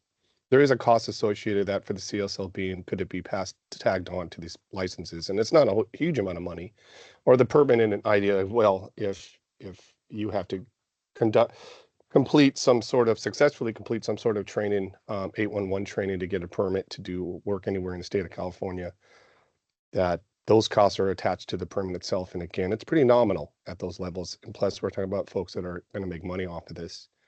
I think that's a good strategy. I don't think it's very specific, but the idea of crowdsourcing as that topic, we have the call centers that do tremendous amount of training. And as Ann had spoken about, both systems are kind of down for maintenance right now, but I think that's a great clearinghouse.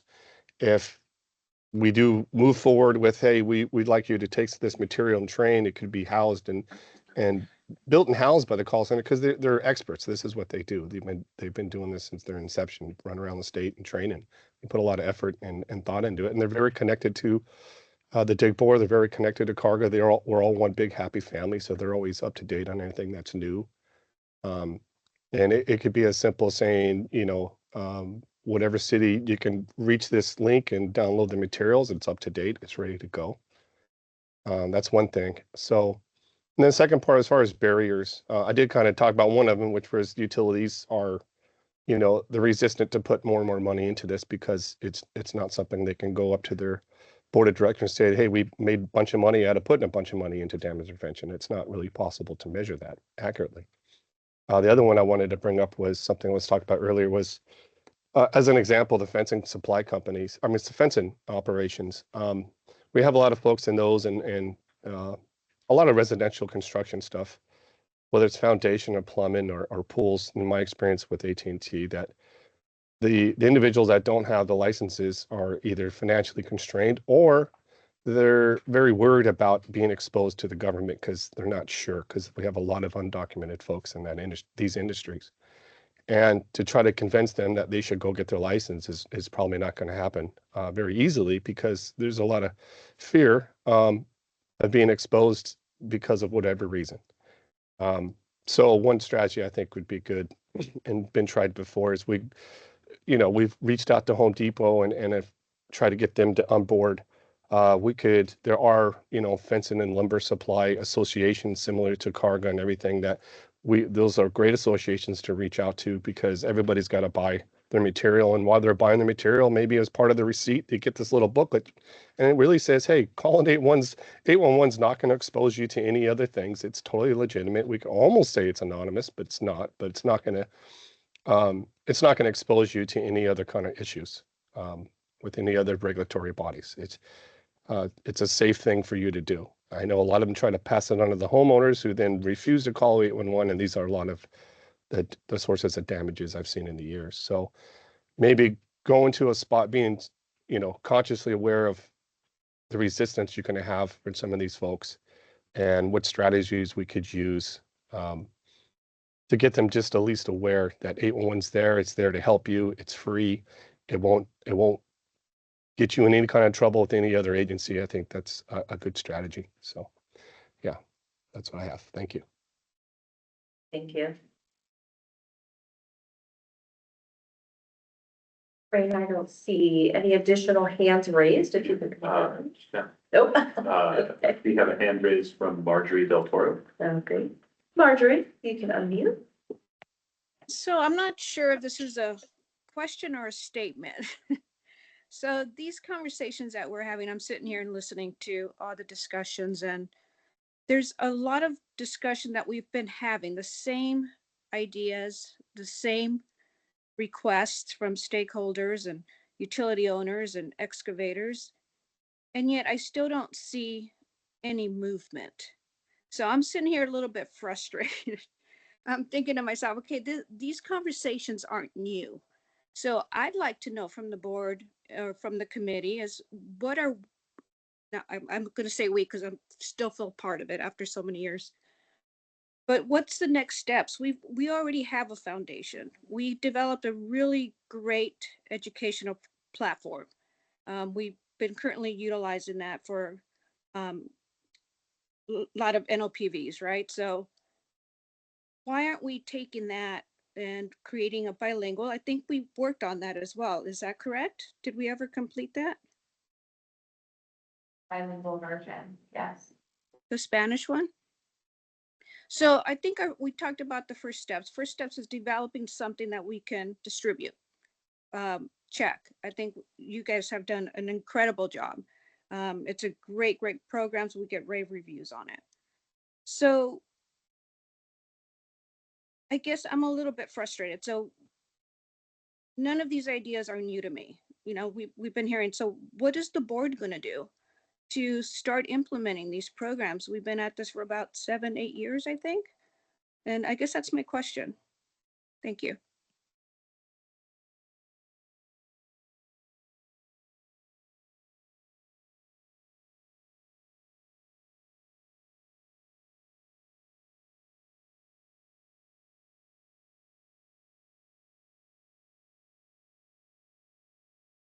Yeah, I guess I can.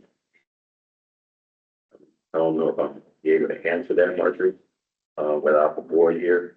But I think the frustration you feel is what we all feel from the staff perspective and from a board perspective. We got a lot to do. We got a lot accomplished. Flow process. It'll get done. Just matter how quickly we can get it done.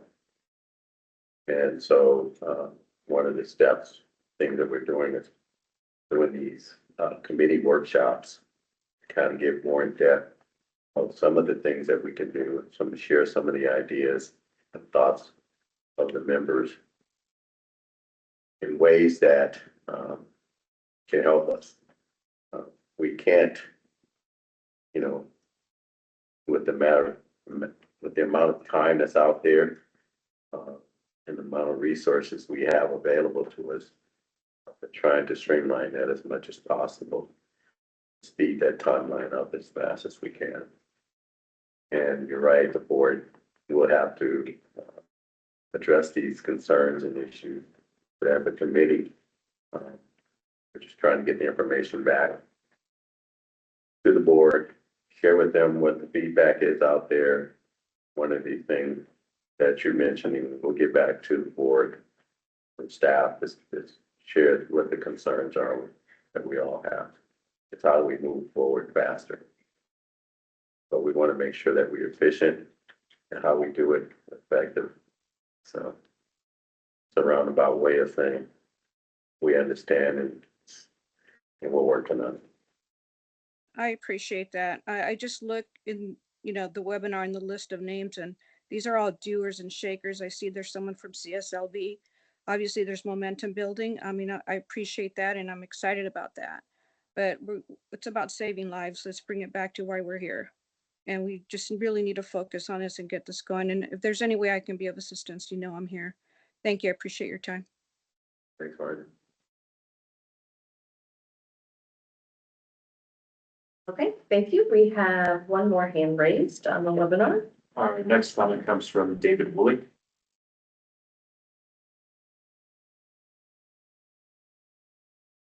David, you go. Okay, Good morning again. One of the things I would like to mention is the regulatory process is limited to 1 year. So if we were to redefine or even update the qualified person in the 4216, that would be something we could start right away and update it and even further define it. And we could have that done in a year. So maybe that would be a process we could do, because I share the same frustrations as Ms. Del Toro. So thank you very much. I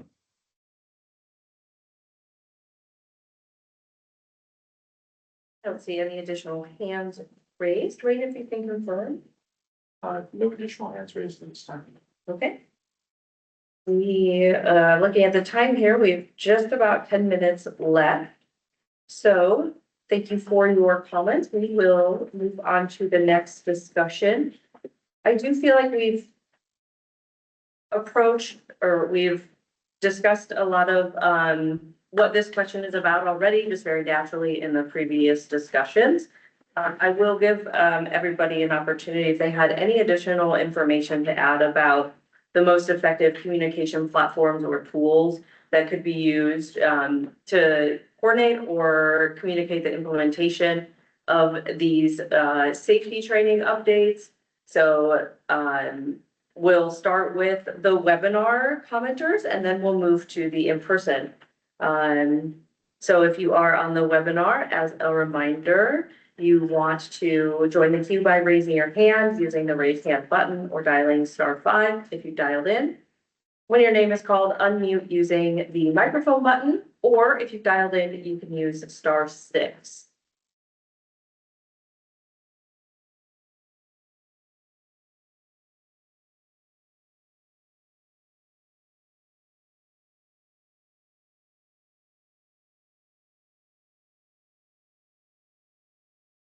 Okay, I don't see any hands raised at this time. You can raise your hand if you do have a comment.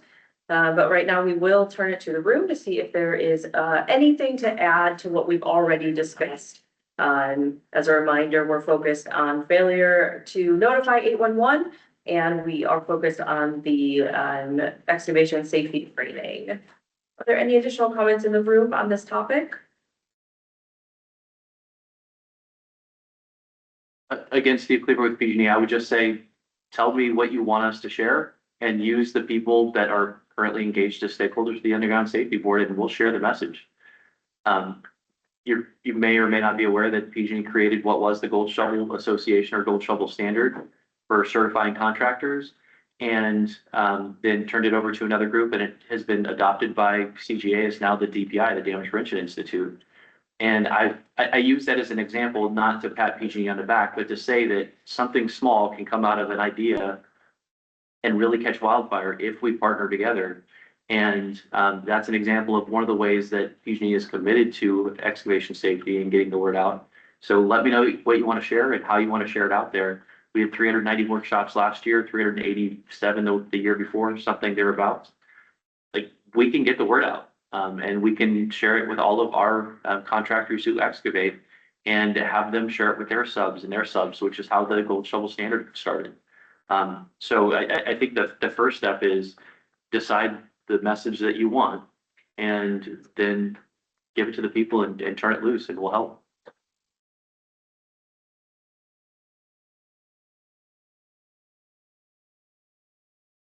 Anybody else in the room? Don't see, oh, we just had a hand raise, it looks like. Yes, our next comment comes from Michael Worcester. Michael, you can unmute. All right, thank you. I'll just try to answer the question directly. I mean, from nowadays, everybody's got a phone. If we really focus on ways through social media to get the message out, I think that's easy. It doesn't have to be necessarily social media, but whether it's YouTube training or something, but something online, something convenient. I think that's one of the most effective platforms. Everybody, like I said, everybody has one. So other than that, we've talked about the one-on-one stuff, and we can do that piece by piece, but no matter what, social media should be, online sources should be considered, be a part of it. That's all I had. Thank you. Thank you. what I hear is that, and I know for myself, that all the major large utilities are saying, hey, give me what you got, we'll participate. Well, more than, you know, welcome to do what you need us to do. I'm hearing the one call centers, I'm hearing Carga and some contractors. So we got folks out there ready to go. We just need to get them package to move forward and get it done.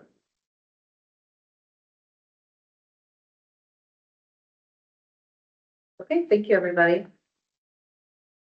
I don't see any further comments, so we will be moving to closing remarks and adjournment. Member Johnson, do you have any additional remarks? Not really, just, again, thank you for your time. I understand this process is kind of slow. But we want to make sure that what we do is the right thing and go in the right direction, and it benefits all. It's not just about penalizing anyone, it's more like educating. Because if we educate the masses out there, particularly with calling in a ticket, just that simple. You know, what does that do? What's the effectiveness to reducing damages in the state of California? And like Margie mentioned, safety is our main concern. And so we see throughout the country that there are people dying from accidents, and just could have just been resolved if you called in a ticket and someone will come out there and mark their facilities. We know that finance has to do with a lot of this stuff and time. Bottom line, we have to get it done, and we have to get it done quickly, but we want to do it right the first time. So I think we're headed in the right direction, just not as fast as we all want. Member Johnson. And thank you, everyone, for attending today's workshop and participating in this discussion. We do plan to continue the conversation about coordinated statewide education and outreach in additional sessions throughout the year. Following today's workshop, the committee will analyze your contributions and prioritize the key topics that will form the focus of our future sessions. We encourage you to save the dates for these upcoming workshops: March 27th, May 2nd, and June 5th. Your ongoing participation and commitment are crucial as we continue to bring operators and excavators together to share insights and foster long-term collaboration that encourages safe excavation practices. If you have further information that you would like to share, please email the committee at digboard@energysafety.ca.gov.